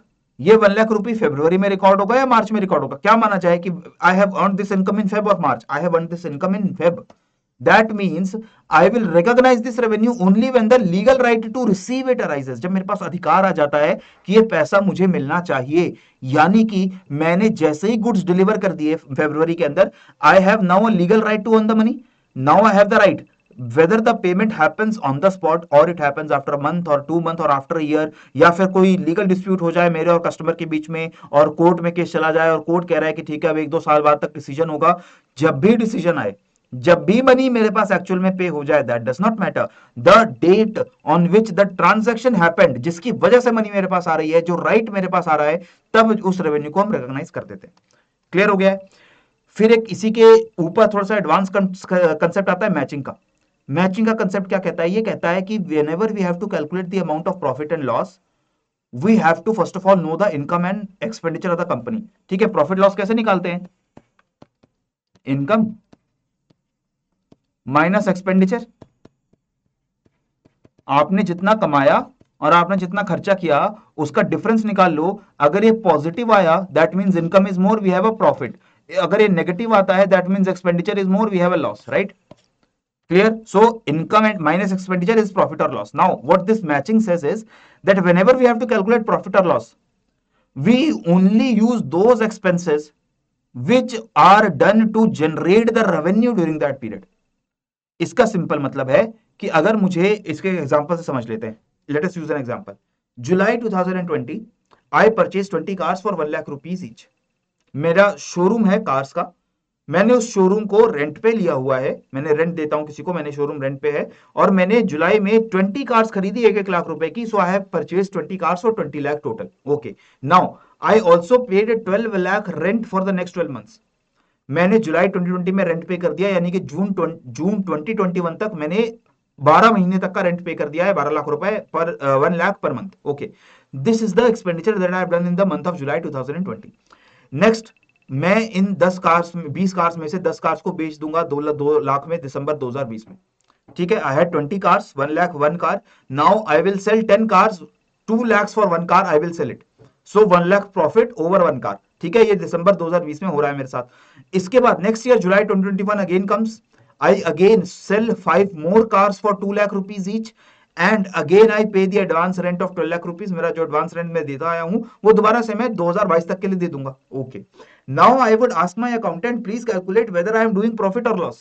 मैं जुलाई से लेकर जुलाई के बीच में 2020-21 के बीच में मेरा प्रॉफिट हुआ है, लॉस हुआ है, ये मुझे फाइंड आउट करना है. ठीक है, तो अकाउंटेंट बोलता है कि आप अकाउंटिंग पीरियड मुझे बता दो कि किस पीरियड के बीच का आपको प्रॉफिट लॉस चाहिए. तो मैंने कहा एक काम करो, जनवरी 2020 से लेकर के दिसंबर 2020 के बीच में whether I have earned profit or not, I want to know, because in July I done some expenses, in December I have done some expenses and some income. मुझे बताओ जैन से दिसंबर 2020 के साल में क्या इनकम आई मेरे पास, क्या मेरा प्रॉफिट हुआ, लॉस हुआ, right. So what I will do, total expense कितना हुआ मेरा जुलाई 2020 में, 20 cars for 1 lakh, that is 20 lakh rupees plus 12 lakh का एडवांस रेंट दे दिया. एक्सपेंस आप बोलोगे 32 लाख का, 32 lakh you expanded in the month of July 2020. What did you earn? You earned 20 lakh rupees here in December. 10 into 2 lakh, that is 20 lakh rupees. So actually I have earned a loss of 32 lakh minus 10 lakh or 12 lakh. मैंने 12 लाख रुपए का 12 lakh rupees का मैंने loss दिखा. आई have not included the July transactions because मेरा पूरा period जनवरी से लेकर के दिसंबर 2020 तक का ही रहता है. ठीक है, so is this transaction correct और नॉट? क्या ट्रांजैक्शंस जो मैंने रिकॉर्ड की हैं, मैंने प्रॉफिट एंड लॉस निकाला है, क्या करेक्ट है या नहीं है? 32 lakh minus 20 lakh is 12 lakh is the my loss. Is this correct और not? This is not correct. Why this is not correct? Because मैंने यहां पर 32 लाख का पूरा एक्सपेंडिचर इंक्लूड किया है और 10 कार्स बेची, उनका 20 लाख का इनकम इंक्लूड किया है. What about the cars I have remaining with me? I have 10 cars remaining. उनका क्या? उनका मैंने परचेज प्राइस तो रिकॉर्ड कर लिया, उनका 1-1 लाख रुपए का 10 लाख रुपए तो मैंने यहां रिकॉर्ड कर लिया है. Clear? So 10 lakh rupees in this 32 lakh, it is for these 10 cars which are still with me. I have not sold them. तो how can I include them in my loss? मैं उन्हें loss में कैसे include कर सकता हूं? तो मेरे पास पड़ी हुई है. इसके अलावा मेरे पास, मैंने जुलाई में रेंट दिया था, I still have 6 months of rent here. दिसंबर के बाद भी 6 महीने के 6 लाख रुपए, वो 6 लाख रुपए भी मेरे पास बचे हुए हैं. वो 6 लाख रुपए मैं नेक्स्ट मंथ में यूज करने जा रहा हूं. ठीक है, the 6 lakh rupees I still have rent for the next month. मुझे नेक्स्ट 6 महीने के लिए रेंट पे करने की जरूरत नहीं है. तो इस वजह से हमने एक मैचिंग का प्रिंसिपल बना दिया. ये प्रिंसिपल क्या कहता है कि आपकी इनकम कितनी हुई है? इनकम हुई है 20 lakh. 10 cars sold for 2 lakh each. You should only include that expenditure जो इस इनकम को जनरेट करने के लिए यूज हुआ है. सिर्फ वही खर्चा इंक्लूड करो, उसी खर्चे से इंक्लूड करो जिससे आपकी इनकम निकल कर आती है. इसका मतलब क्या होगा? When I go again and calculate my expenditure in the month of July 2020, मैं क्या बोलूंगा? 20 कार्स खरीदी थी, 1-1 लाख की, 20 लाख का खर्चा था, लेकिन बेची कितनी? सिर्फ 10. तो मैं यहां पर प्रॉफिट लॉस निकालने के लिए, सिर्फ प्रॉफिट लॉस निकालने के लिए, टोटल एक्सपेंस निकालने के लिए नहीं, सिर्फ प्रॉफिट लॉस निकालने के लिए मैं क्या बोलूंगा? मैं कहूंगा कि 10 कार्स का जो मैंने सेल किया है, उसी 10 कार्स का कॉस्ट मुझे बताओ कितना था. मेरे पास 10 लाख का कॉस्ट था, क्योंकि 10 कार 1-1 लाख की थी. 10 लाख का टोटल कॉस्ट था, ना कि 20 लाख का, बिकॉज 10 कार अभी भी मेरे पास बची हुई है. इसके अलावा मैंने जुलाई से लेकर दिसंबर तक सिर्फ और सिर्फ कितना खर्चा किया है रेंट के ऊपर? 6 लाख रुपए का. 6 लाख रुपए मेरे नेक्स्ट 2021 के ईयर में आने वाले हैं, क्योंकि मैंने जनवरी 2020 से दिसंबर 2020 के बीच का ही खर्चा और इनकम लेना है। तो इनकम तो आ गई, यहां पे इनकम तो आ गई दिसंबर 2020 में 20 लाख रुपए की, लेकिन खर्चा ये जो 20 कार का था वो मैंने सिर्फ 10 कार का इंक्लूड किया। क्यों? क्योंकि जो 10 कार मेरे पास ऑलरेडी बची हुई है उससे मेरा प्रॉफिट लॉस में कोई लेना देना नहीं है, उसको मैं फ्यूचर में बेचूंगा, तो फ्यूचर में प्रॉफिट लॉस कैलकुलेट करते वक्त उसको रिकॉर्ड करेंगे। ठीक है, इसके साथ रेवेन्यू, रेवेन्यू आपका कितना है 10 × 2 लाख दैट इज 20 लाख। यहां पर आपका जो रेंट है वो भी सिर्फ 6 लाख मैंने इंक्लूड किया। कहां से कहां तक का? जुलाई से दिसंबर तक का। नेक्स्ट मंथ में, नेक्स्ट ईयर में, सॉरी, जनवरी 2021 टिल जून 2021, ये जो आपका 6 महीने का रेंट है, ये 6 महीने का रेंट नेक्स्ट ईयर के लिए है, तो वो हमारे इस साल के खर्चे में इंक्लूड नहीं होगा। ठीक है, तो revenue is 20 lakh, that expense is 16 lakh, actually I am earning a profit of 4 lakh. Clear हुआ आपको? क्लियर हुआ? मैचिंग का प्रिंसिपल क्या कह रहा है? मैचिंग का प्रिंसिपल कहता है कि जब भी आप खर्चे या एक्सपेंस को रिकॉर्ड करते हो, आप प्रॉफिट लॉस कैलकुलेट करने जब जाओगे तो वहां पर इनकम तो उस साल में उस पीरियड में जो हुई है वो आप रिकॉर्ड करोगे उस इनकम को, लेकिन खर्चा सिर्फ प्रॉफिट लॉस निकालते वक्त वही एक्सपेंडिचर माइनस करोगे जो एक्चुअली उस इनकम को जनरेट करने में यूज हुआ है। ऐसा आपने कोई खर्चा किया है जो फ्यूचर में काम आएगा? जैसे 10 कार खरीदी है जो फ्यूचर में सेल करोगे, 6 महीने का रेंट एडवांस में दिया हुआ है जो नेक्स्ट अकाउंटिंग पीरियड का है, नेक्स्ट पीरियड का खर्चा नेक्स्ट पीरियड के हिस्से में छोड़ दो, इस पीरियड का खर्चा ही इंक्लूड होगा जितना सिर्फ इस पीरियड में यूज हो रहा है। That is matching. क्लियर हो गया? इसको और बेटर से आप समझ पाएंगे जब हम आगे ना धीरे धीरे करके ट्रांजैक्शंस को देखेंगे, डेबिट क्रेडिट करेंगे, तब आपको ज्यादा बेटर और समझ आएगा। ठीक है, अभी बस आप नाम याद रखो, मैचिंग कंसेप्ट और उसका मतलब। नेक्स्ट, रेवेन्यू रिकॉग्निशन और मैचिंग के बीच में थोड़े से डिफरेंसेस बताता हूं, आपको क्लियर हो जाएगा। जैसे रेवेन्यू मैंने आपको क्या बताया कि जैसे ही आपने कोई ट्रांजैक्शन करी उसमें रेवेन्यू अर्न करने का आपके पास राइट आ गया, वो आपका रेवेन्यू रिकॉग्नाइज हो गया। एक्सपेंस कब रिकॉग्नाइज होगा? जैसे ही उसको पे करने की ऑब्लिगेशन आ गई। यानी कि बिल्कुल उल्टा है, जैसे कि मैंने सामान क्रेडिट पे बेचा फेब के मंथ में, पेमेंट मिलेगी मार्च में, राइट? तो मेरे लिए इनकम कब, कौन से मंथ के? फरवरी की है। जो मुझे पे करने वाला है उसके लिए खर्चा मार्च मंथ का है? नहीं, खर्चा उसके लिए फेब मंथ का ही है। भले ही will pay me the money, he will actually pay me the cash in the month of March, but for him the expenditure has happened in the month of February only. ठीक है, next, calculation of profit loss करेंगे revenue recognition में। The revenue in an accounting period is used. एक accounting period में जितना revenue निकल कर आया उससे प्रॉफिट लॉस निकलेगा। लेकिन मैचिंग क्या कहता है कि सिर्फ वही एक्सपेंस यूज होंगे which expenses, the expenses which have been done to generate that profit and loss, कि सिर्फ वही एक्सपेंस यूज करिए जो इसी पीरियड में प्रॉफिट जनरेट करने में, लॉस जनरेट करने में यूज हुए हैं। ऐसा खर्चा जो नेक्स्ट पीरियड में काम आएगा उसको हम इस साल के प्रॉफिट लॉस में इंक्लूड नहीं करेंगे। क्लियर हो गया? इसके बाद next concept is your historical cost. This concept is very simple. This concept said that anything that we buy, the measure of value which is used for that particular thing is based on the original cost when it was acquired by the company. For example, a business will buy some car for use in the business. अब उस car का जो market price है वो change होता रहेगा time के साथ, लेकिन लेटेस्ट से मैंने उस कार को 10 लाख रुपीज में परचेज किया है 2020 में। Obviously car is a depreciating asset, यानी टाइम के साथ कार की वैल्यू कम होती जाएगी। वैल्यू उसकी 2021 में, 22 में, 23 में, every year the value is declining. So that is a market price. In the market when I go to sell the car, the price of the car will be less. लेकिन जब तक वो car मेरे पास है, मेरे लिए उस car की वैल्यू कितनी रहेगी? 10 लाख रुपए रहेगी। और मैं उस कार की वैल्यू को 10 लाख से चाहूं तो कम कर सकता हूं, उसको मैं डेप्रिसिएशन में खुद इंक्लूड कर सकता हूं। मैं खुद अपनी अकाउंटिंग बुक्स के अंदर जो है मैं 10 लाख से उसको 9 लाख, 8 लाख, 6 लाख करता रहूंगा। मार्केट में जैसे भी फ्लक्चुएशन चल रहा है मुझे इससे फर्क नहीं पड़ता। Similarly land, for example, land is an appreciating asset. I purchase a piece of land for 10 lakh rupees. Future में उस लैंड की वैल्यू क्या होगी? बढ़ती जाएगी ना। फ्यूचर में land will get more expensive, but in my accounting books that land will remain for 1 lakh rupees only. मैं उसकी वैल्यू अपने आप मार्केट के हिसाब से चेंज नहीं करूंगा। हाँ, अगर मैं उस लैंड को कल बेचने जाऊंगा तब मुझे उसकी मार्केट वैल्यू रिसीव हो जाएगी। Then I will record that yes the land was sold for 10 lakh rupees instead of 1 lakh rupees and now I am getting some profit. इस तरीके से आप हिस्टोरिकल कॉस्ट को, ओरिजिनल कॉस्ट को हमेशा अकाउंट्स के अंदर रिकॉर्ड करते हैं। क्लियर? इससे कोई ओवर वैल्यूएशन का खतरा नहीं रहता है। अगर एसेट की वैल्यू मार्केट में बढ़ती भी जाए तब भी हमारे पास उसकी वैल्यू जो है वो चेंज नहीं होगी, वो फिक्स रहेगी।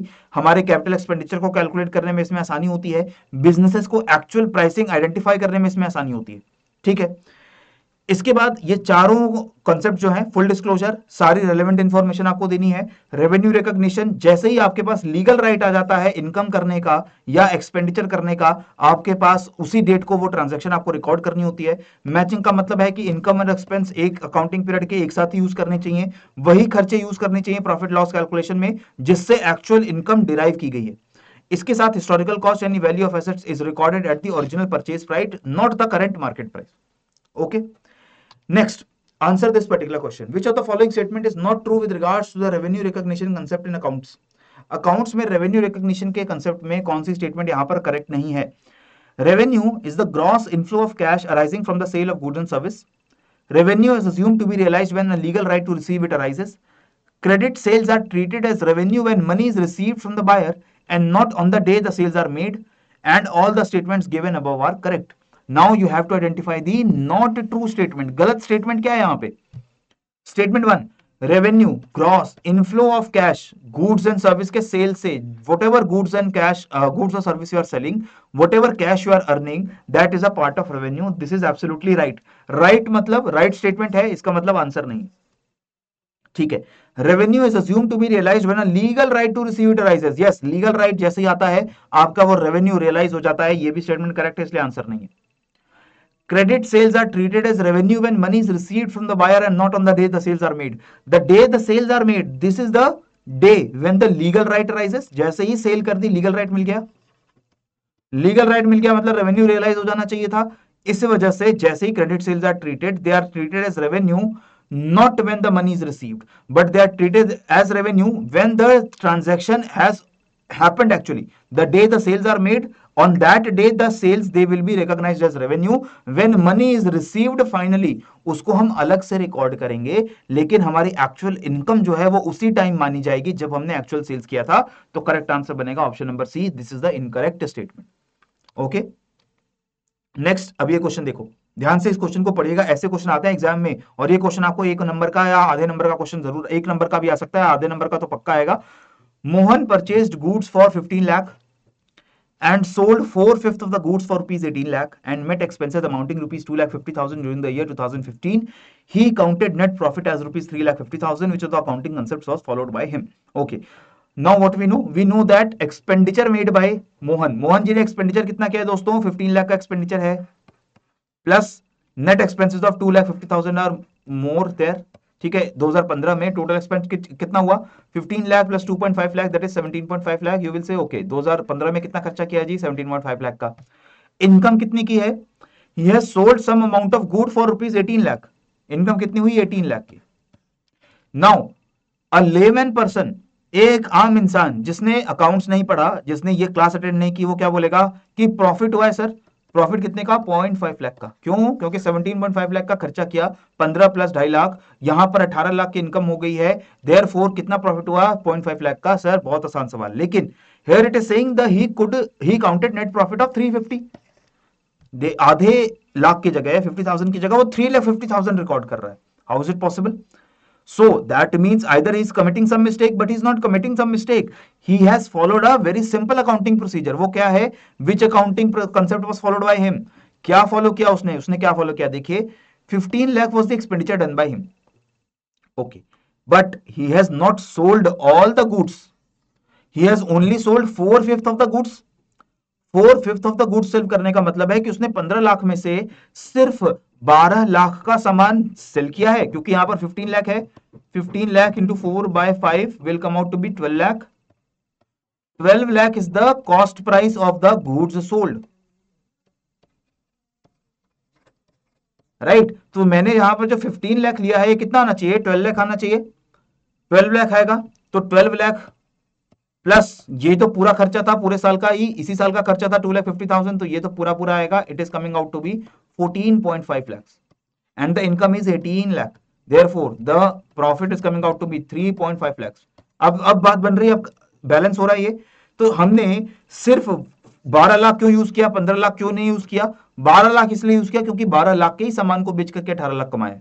प्रॉफिट क्यों हुआ है? Because earned 18 lakh but sold goods only of value 12 lakh. I still have 3 lakh goods remaining. 3 lakh रुपए का सामान अभी बचा हुआ है, उसको फ्यूचर में बेचूंगा और पैसा कमाऊंगा। ठीक है, so which principle is formed? Revenue recognition, revenue को रिकॉग्नाइज करने से लेकर को तो कोई प्रॉब्लम नहीं है, इसमें तो कोई प्रॉब्लम नहीं आ रही है।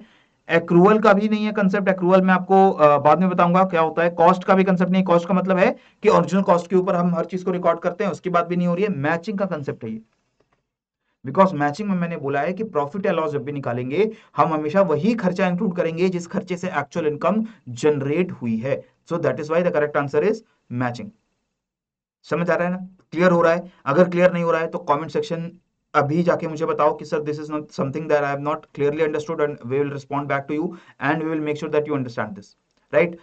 Now the last part of this today's lecture, यहां पर हम कुछ फाइनल बेसिक चीजों को यहां पर पढ़ने वाले हैं। फाइनल बेसिक कंसेप्ट्स कुछ हैं, जैसे कंसेप्ट्स ऑफ मटेरियलिटी। ये मटेरियलिटी का कंसेप्ट बहुत सिंपल है, ये कहता है कि देखो सिर्फ वही फैक्ट्स रिकॉर्ड करो जो मटेरियली इंपॉर्टेंट हैं, जिनसे डिसीजन मेकिंग में फर्क पड़ सकता है। Because initially remember what was the objective of accounting? Objective क्या था? इंफॉर्मेशन देना। किसको देना? स्टेक होल्डर को देना। क्यों देना? ताकि वो डिसीजन मेकिंग कर सके, ताकि वो डिसाइड कर सके कि हाँ कंपनी अच्छा काम कर रही है नहीं कर रही। तो वो सारी इंफॉर्मेशन देनी है जिससे स्टेक होल्डर का डिसीजन इंपैक्ट होता है। This is the also the principal of full disclosure. अभी हमने देखा फुल डिस्क्लोजर, यानी कि जितनी इंफॉर्मेशन चाहिए उतनी दो जिससे कि उसको डिसीजन लेने में बिल्कुल आसानी हो, लेकिन कोई भी आलतू फालतू इंफॉर्मेशन देने की जरूरत नहीं है। मटीरियली इंपॉर्टेंट इंफॉर्मेशन दो। अगर एग्जांपल से इसको मैं समझूं, कोई भी information will be considered material only if it is believed that such information can change the decision made by the stakeholder, कि स्टेक होल्डर को जो डिसीजन लेना था वो डिसीजन चेंज हो सकता है। अगर उसको इंफॉर्मेशन पता होती तब तो वो मटेरियल है, अदरवाइज वो मटेरियल नहीं है। एक एग्जांपल देते हैं, let us say I have a company office, this company office has annual expenditure of 1 crore and revenue 1.5 crore. हर साल उस ऑफिस को चलाने में 1 करोड़ का खर्चा आता है और कितना इनकम आता है? 1.5 करोड़ का। सो हर साल मेरा प्रॉफिट होता है 50 लाख रुपीस का। Okay, very well done. Now for this office I have purchased a stapler. Office में मैंने एक नया स्टेपलर खरीदा, 50 रुपए का स्टेपलर है। शॉपकीपर ने मुझे बोला सर ये स्टेपलर 50 रुपए का है, महंगा लेकिन सबसे अच्छा, 5 साल तक काम करेगा ये। 5 इयर्स आपको ऑफिस में नया स्टेपलर लेने की जरूरत नहीं पड़ेगी, आप 5 साल के लिए 50 रुपए का स्टेपलर यूज करिए। मैंने कहा वाह बहुत अच्छी बात है। अब मेरे अकाउंटेंट्स के सामने प्रॉब्लम आ गई। प्रॉब्लम क्या आ गई? वो कह रहे हैं कि सर आपके पास 50 रुपए का स्टेपलर है, हमें यहां पर मैचिंग का कंसेप्ट यूज करना होता है। मैचिंग का कंसेप्ट क्या कहता है दोस्तों? मैचिंग का कंसेप्ट ये कहता है कि देखो you have used this stapler for 50 rupees for 5 years. So अब जब भी आपको एक कंपनी का प्रॉफिट लॉस निकालना होगा ना, प्रॉफिट लॉस निकालोगे तो प्रॉफिट लॉस निकालने के लिए कंपनी में कितना एक्सपेंडिचर हुआ है वो एक्सपेंडिचर निकालेंगे। हमने देखा ना एक्सपेंडिचर कितना आ रहा है? 1 करोड़ रुपीज। सो हर साल 1 करोड़ रुपीज का एक्सपेंडिचर होता है। तो इस एक्सपेंडिचर में कायदे से क्या होना चाहिए? अगर मेरे पास कोई ऐसा मशीन है, ऐसा कोई भी एसेट है, प्रॉपर्टी है जो 1 साल से ज्यादा चलेगा, इसका मतलब मल्टीपल अकाउंटिंग पीरियड्स में यूज होगा। मैंने ये स्टेपलर खरीदा 2020 में, पर ये चलेगा कब तक? 2025 तक या 24-25, 5 साल तक चलेगा ये। तो 2020 में कुछ पार्ट यूज हो रहा है, 2021 में भी यूज होगा, 22 में भी यूज होगा, 23 में भी यूज होगा, मुझे नया स्टेपलर लेने की जरूरत नहीं है। ठीक है, तो मेरे अकाउंटेंट ने बोला कि आपको जो प्रॉफिट लॉस निकालना है ना, एक काम करते हैं, ये 50 रुपीज का स्टेपलर है, इसकी कॉस्ट ऐसे एलोकेट कर देते हैं 2020 में, 21 में, 22 में, 3 में, 4 में। ये 5 साल चलेंगे। 10 rupees, 10 rupees, 10 rupees, 10 rupees, 10 rupees. इससे होगा क्या ना सर कि आपका जो स्टेपलर का खर्चा है वो हर 10-10 रुपए हर एक साल में मैंने दे दिया, तो मेरा प्रॉफिट लॉस निकालना आसान हो जाएगा। उससे होगा क्या कि अगर मैंने सारा 50 रुपीज 2020 में ही इंक्लूड कर दिया तो मैचिंग कंसेप्ट मेरा यहां पर वायलेट हो रहा है। मैचिंग कंसेप्ट क्या कहता है कि ये स्टेपलर तो तुम नेक्स्ट ईयर में भी यूज करोगे, तो वहां के खर्चे में भी स्टेपलर का कॉस्ट इंक्लूड होना चाहिए। तो अब हर साल 50-50 रुपए आप खर्च नहीं कर रहे हो, तो आप क्या करो कि 50 रुपए आपने 2020 में खर्च किए, लेकिन अकाउंट्स में ऐसे रिकॉर्ड कर दो कि 10 रुपए इस साल, 10 रुपए इस साल, 10 रुपए इस साल, 10 रुपए इस साल। ऐसा सब मशीन के लिए करते हैं। लेट अस से मैंने एक लैंड पार्सल खरीदा, मैंने एक ऑफिस बिल्डिंग खरीद ली। ऑफिस बिल्डिंग 10 करोड़ रुपए की मैंने खरीदी है कि मेरा ऑफिस यहां पर चलेगा, और ये जो बिल्डिंग है वो पक्का है कि मैं नेक्स्ट 10 ईयर तक यूज करूंगा, नेक्स्ट 10 साल तक मैं मशीन जो बिल्डिंग है वो यूज करने वाला हूं। तो एक्चुअली मुझे क्या करना चाहिए? उस मशीन की जो कॉस्ट है उसको 1-1 करोड़ खर्चा दिखा करके मुझे हर 10 साल में, हर मतलब 10 साल में, वो पूरे 10 साल में डिस्ट्रीब्यूट करना चाहिए, ताकि whenever I go to calculate profit of every year, उसमें 1 करोड़ रुपए का उस ऑफिस बिल्डिंग का कॉस्ट ऑटोमेटिकली इंक्लूड हो जाए। ठीक है, ये क्लियर हो रहा है आपको? ऐसा ना हो कि पहले साल में जब मैंने वो 10 करोड़ की बिल्डिंग खरीदी तो मेरा लॉस ही लॉस दिखा रहा है क्योंकि 10 करोड़ का खर्चा है, और बाकी सालों में जब वो बिल्डिंग यूज हो रही है तब मेरा प्रॉफिट बहुत ज्यादा दिख रहा है और उस बिल्डिंग की कॉस्ट उसके एक्सपेंसेस में आ नहीं रही। तो इस वजह से हम करते हैं ना, कॉस्ट को डिस्ट्रीब्यूट कर देते हैं ताकि हर साल में जो भी प्रोडक्ट जितना टाइम यूज हो रहा है उतने टाइम तक उसका कॉस्ट जो है हम उसको दिखा सके। तो ये स्टेपलर 5 साल यूज हो रहा है, अकाउंटेंट ने बोला 5 साल में 10-10-10 रुपए करके इसको डिस्ट्रीब्यूट कर दो, आपका जो प्रॉफिट है वो आपका एक्यूरेट आएगा, वरना बाकी सालों में 10-10 रुपए जो है आपका प्रॉफिट जो है वो एक्स्ट्रा दिखाएगा। मैंने कहा यार ये 10-10 रुपए तुम कैसे याद रखोगे, that every year you have to include 10 rupees extra in your expense. 10 रुपए एक्स्ट्रा कहां से याद रखोगे आप, और ये इतनी छोटी सी बात के लिए, क्योंकि ये स्टेपलर 50 रुपए का है, ये 5 लाख का होता, ये 50 लाख का होता, ये 1 करोड़ का होता, तो मेरे ऑपरेशन से बहुत फर्क पड़ने वाला था इससे। 1 लाख का भी होता है, इवन मैं बोलता कि हाँ 1 करोड़ का मेरा सारा खर्चा 1 करोड़ का होता है, उसका 100% यानी कि उसका 1%, 1 लाख रुपीज वो मेरा स्टेपलर का खर्चा है, इंपॉर्टेंट है 1% भी, इसको रिकॉर्ड कर दो। ये 50 रुपए का स्टेपलर है, ये स्टेपलर खरीदा गया, इसको 5 साल में डिस्ट्रीब्यूट किया या नहीं किया, ये इंफॉर्मेशन स्टेक होल्डर के लिए इंपॉर्टेंट नहीं है। स्टेक होल्डर को नहीं फर्क पड़ता कि आप स्टेपलर 10 साल यूज कर रहे हैं, 5 साल यूज कर रहे हैं, आप उसके खर्चे को डिस्ट्रीब्यूट कर रहे हैं नहीं कर रहे हैं, उसको नहीं फर्क पड़ता। 10 रुपए के ऊपर नीचे प्रॉफिट लॉस से his decision will not change, right. So 50 rupees distributed over next 5 years, और 50 rupee can be treated as expense for that accounting period only. तो यहां पर हम क्या करेंगे, 50 रुपीज को सिर्फ उसी साल का अकाउंटिंग एक्सपेंस मान लेंगे, हम नेक्स्ट ईयर में 10-10 रुपए एलोकेट नहीं करेंगे। क्यों नहीं करेंगे, क्योंकि सरदर्द ज्यादा है, याद रखना पड़ेगा, खर्चा ज्यादा होगा उसको याद रखने में। लेकिन 10 रुपए का ऊपर नीचे प्रॉफिट से मुझे फर्क नहीं पड़ता, मैं सारा का सारा 50 रुपए बोलूंगा इसी साल के खर्चे में इंक्लूड कर लो, कोई बात नहीं, मेरा जो प्रॉफिट निकल कर आना चाहिए वो 40 रुपए कम निकल कर आएगा, I do not worry about that, my profit is 50 lakh, उस 50 लाख में से 40 रुपए कम हो जाएंगे, मुझे उससे फर्क नहीं पड़ता। That basically says that material information should be included in the accounting books. Okay, materiality depends on the relative usefulness of the fact when compared to the overall scale of the company. पूरा scale देखिए, करोड़ों में बातें हो रही हैं, तो ये 10-20 रुपए की बात से आपको फर्क नहीं पड़ना चाहिए, ठीक है। हाँ, अगर टोटल स्केल ऑफ ऑपरेशन ही 100, 200, 300 रुपए का है, तब तो 10-10 रुपए की इंपॉर्टेंस है, otherwise it is not there. Okay, now conservation का एक प्रिंसिपल आता है, सो कंजर्वेटिज्म या प्रूडेंस भी कहते हैं, ये प्ले सेफ कंसेप्ट है। ये कहता है कि देखो जब भी प्रॉफिट हो रहा है, जब तक प्रॉफिट एक्चुअल में हो नहीं जाता उसकी एस्टिमेशन नहीं करनी चाहिए।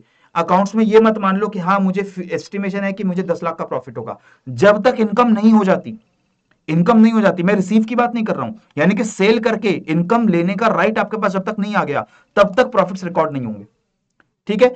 लेकिन जितना लॉस हो सकता है फ्यूचर में, वो सारा लॉस की तैयारी करके चलनी है। सो प्रॉफिट हो सकता है, नहीं हो सकता, आई डोंट वरी, प्रॉफिट जब तक नहीं होगा रिकॉर्ड नहीं करूंगा, लेकिन वर्स्ट पॉसिबल सिचुएशन जितना लॉस हो सकता है वो सारा लॉस मैं मान करके चलूंगा। ये मेरा कंजर्वेटिज्म का कंसेप्ट है, कोई रिस्क नहीं लेने का, कोई रिस्क नहीं लेने का, ठीक है। तो इस रिस्क का मतलब क्या है कि देखो ये यूजुअली इन्वेस्टमेंट्स में हम ये टॉपिक यूज करते हैं। फॉर एग्जांपल मैंने अपने अकाउंटेंट को बोल दिया कि भाई देखो मैंने ना ये कोहिनूर का हीरा खरीद लिया है, ये कोहिनूर का हीरा है, मैं बेच दूंगा, 1 साल बाद ये 10 करोड़ रुपए का बिकेगा। I have assumed that this asset I will sell it for 10 crore rupees next year.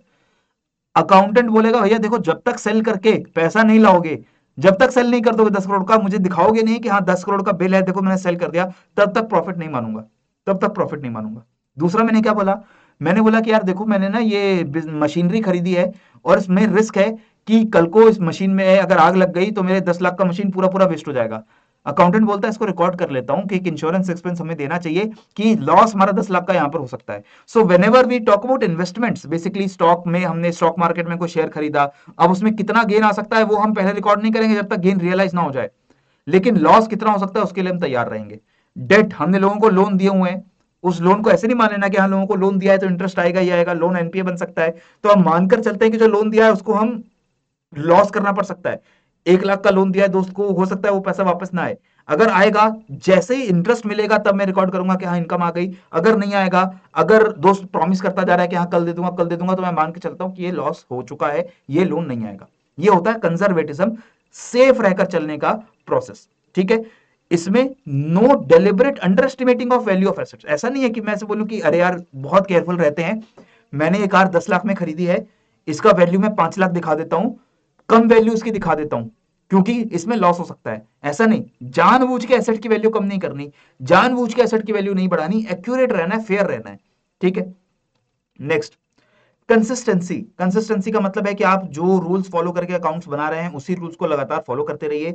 Accounting rules को अगर आप चेंज कर रहे हैं तो क्या चेंज किया, कितना चेंज किया, वो भी लोगों को बताइए कि अकाउंटिंग को पहले बनाते वक्त we were using rule A, now we are using rule B, क्योंकि जो भी रूल्स है तरीके आप फॉलो कर रहे होते हैं उसी की वजह से आपकी अकाउंटिंग इंफॉर्मेशन भी चेंज हो सकती है, ठीक है। That is why accounting standards are developed, so that सारे कंपनीज एक तरीके के रूल्स इस्तेमाल करें और हमारे पास जो अकाउंटिंग इंफॉर्मेशन है उसे हम कंपेयर कर सके across the companies. Okay, so consistency basically says that we should use similar same kind of rules and regulations by different companies for preparing their accounts. इससे हमारा inter firm intra period comparison करने का जो काम है आसान हो जाएगा, एक कंपनी को दूसरी कंपनी से कंपेयर करना आसान हो जाएगा क्योंकि दोनों कंपनी सेम रूल यूज कर रही हैं, अकाउंट्स बना रही हैं।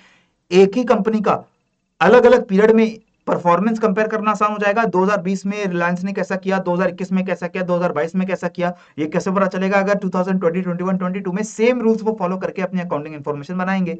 अगर रूल्स में चेंज कर दिया तो कंपेयर नहीं कर पाएंगे आप।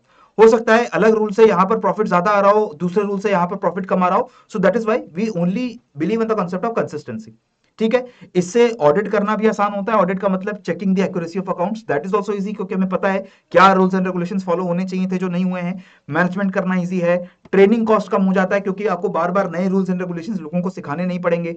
आपको अकाउंटिंग पॉलिसी एंड असम्पशंस, इसमें नुकसान क्या होता है, कुछ accounting policy and assumptions follow करने में आप रिस्ट्रिक्ट हो जाते हो, आपके पास इंडिपेंडेंस नहीं रहता अपने हिसाब से अकाउंट्स बनाने का, जजमेंट के एरर्स हो सकते हैं, रूल्स को अगर आप करेक्टली नहीं समझ पा रहे हो तो आप कोई एरर कर सकते हो अपने अकाउंट बुक्स को बनाने में, ठीक है। इसके साथ साथ कुछ अलग अलग जगहों पर एक्सेप्शंस दिए गए, बहुत लिमिटेड जगहों पर एक्सेप्शंस भी हैं कि अगर आप चाहें रूल्स को चेंज करना तो इस तरीके से चेंज कर सकते हो, तो उसके बारे में भी ये जो प्रोसेस है वो थोड़ा कॉम्प्लिकेटेड हो जाता है if you do not convey the information that how rules are being changed, right. Next thing is your cost benefit.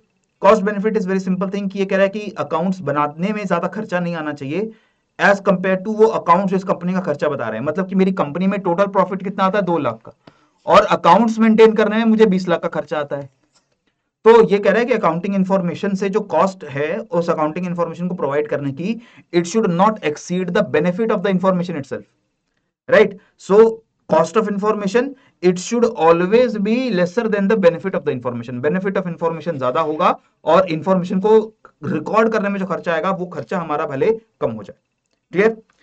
Next objectivity. Objectivity हमेशा आपको कहता है कि फ्री फेयर रहना है, ऑब्जेक्टिव मैनर में, विदाउट बायस, विदाउट एनी फेवरेटिज्म आपको अपने अकाउंट्स बनाने होते हैं।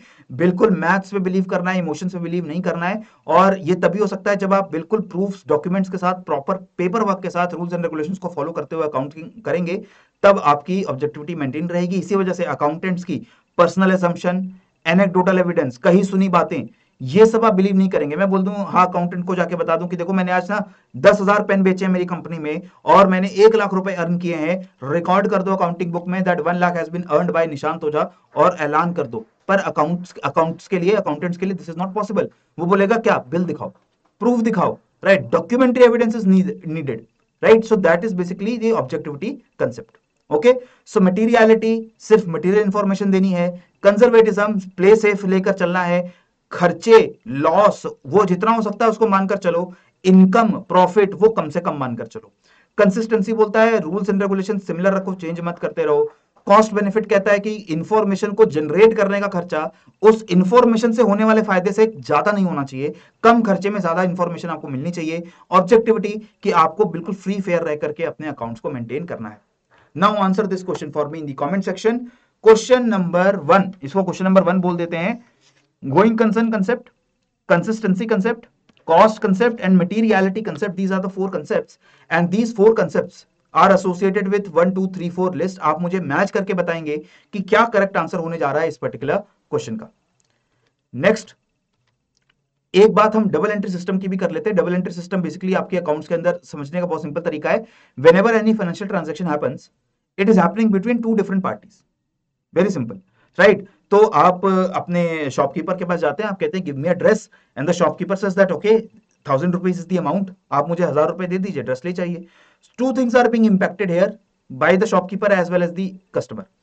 शॉपकीपर के अकाउंट में 1000 रुपए ज्यादा आ जाएंगे क्योंकि हमने 1000 रुपए उसको पे कर दिए, तो 1000 रुपए शॉपकीपर के पास आ जाएंगे और शॉपकीपर के पास एक ड्रेस कम हो जाएगी।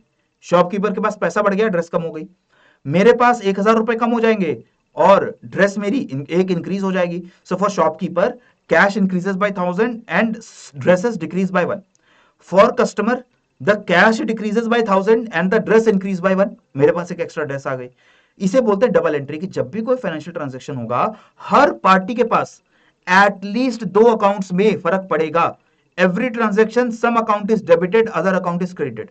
डेबिट क्रेडिट कैसे होता है हम अगले लेक्चर में देखेंगे, लेकिन यहां पर हमें पता चल गया कि कम से कम मिनिमम दो या दो से ज्यादा अकाउंट्स हमारे इंपैक्ट होते हैं whenever we do any economic transaction, right. We crux is to identify which account is being credited which account is debited, वो आइडेंटिफाई करना यहां पर सबसे इंपॉर्टेंट होता है, जो हम हमारे नेक्स्ट लेक्चर के अंदर समझेंगे। ठीक है, तो ये डबल एंट्री बुक कीपिंग यही होती है, और अकाउंट्स में हमेशा हम डबल एंट्री की बात करते हैं। Whenever we record any transaction always remember there will be double entry, two accounts में अलग अलग एंट्री करनी पड़ेगी आपको। ठीक है, one account debit one account credit, जब भी डेबिट होगा कोई ना कोई अकाउंट क्रेडिट होगा, जब भी कोई अकाउंट क्रेडिट होगा कोई ना कोई अकाउंट डेबिट होगा। ओके, इसी के अलावा for every transaction at least two parties they must be involve. ठीक है, दो पार्टी जरूर इन्वॉल्व रहेंगी। Every debit has to be having a correspondent credit.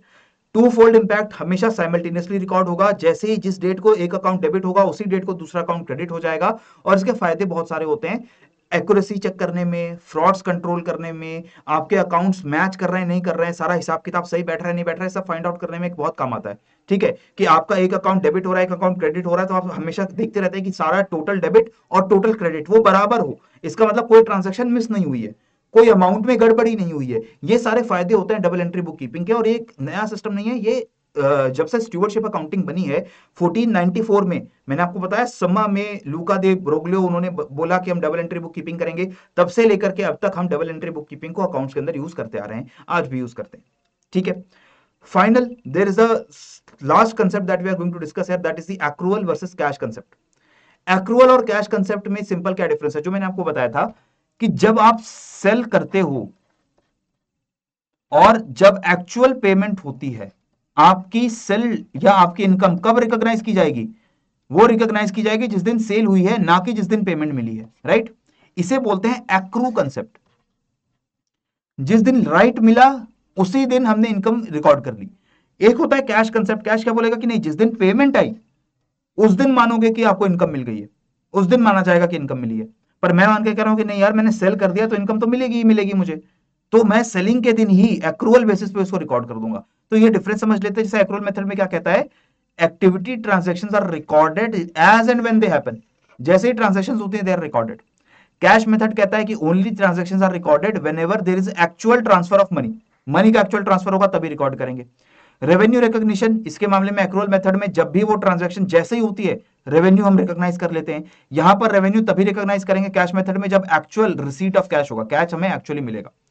Number of accounts जो है वो आपके एक्रूअल मेथड में तीन तरीके के होते हैं, cash account, nominal account, account receivable. यहां पर सिर्फ कैश और नॉमिनल दो तरीके के अकाउंट होते हैं, इसमें डिटेल में नहीं जाना है, ये आपको नेक्स्ट लेक्चर में जब हम बात करेंगे टाइप्स ऑफ अकाउंट की तब आपको ज्यादा बेटर क्लियर होगा। एक्रूअल मेथड थोड़ा सा कॉम्प्लेक्स होता है मेंटेन करने में थोड़ा कॉम्प्लेक्स होगा, बिकॉज आप समझ रहे हैं आपको बहुत ध्यान रखना पड़ेगा कि आपने सेल की तो इसमें मैंने इनकम रिकॉर्ड तो कर ली, पर वो इनकम मेरे पास एक्चुअली आई या नहीं आई। मैंने भले दिखा दिया कि 10,000 रुपए की इनकम है, पर वो 10,000 रुपए मुझे मिले तो नहीं मिले। तो ये रिकॉर्ड करने के लिए कि 10,000 रुपए एक्चुअली मिले नहीं मिले, मुझे दोबारा से ट्रांजेक्शन एक रिकॉर्ड करनी पड़ेगी। सो it is a bit complex, while cash is very easy, कि जैसे कैश मिला रिकॉर्ड कर दो, जब तक कैश नहीं मिला रिकॉर्ड नहीं करेंगे। Okay, large organisations accrual method use करती हैं, लेकिन छोटे छोटे जो बिजनेस होते हैं, कोई छोटी शॉप है, कोई छोटा बिजनेस है, तो वहां पर कैश मेथड से भी काम चल जाता है।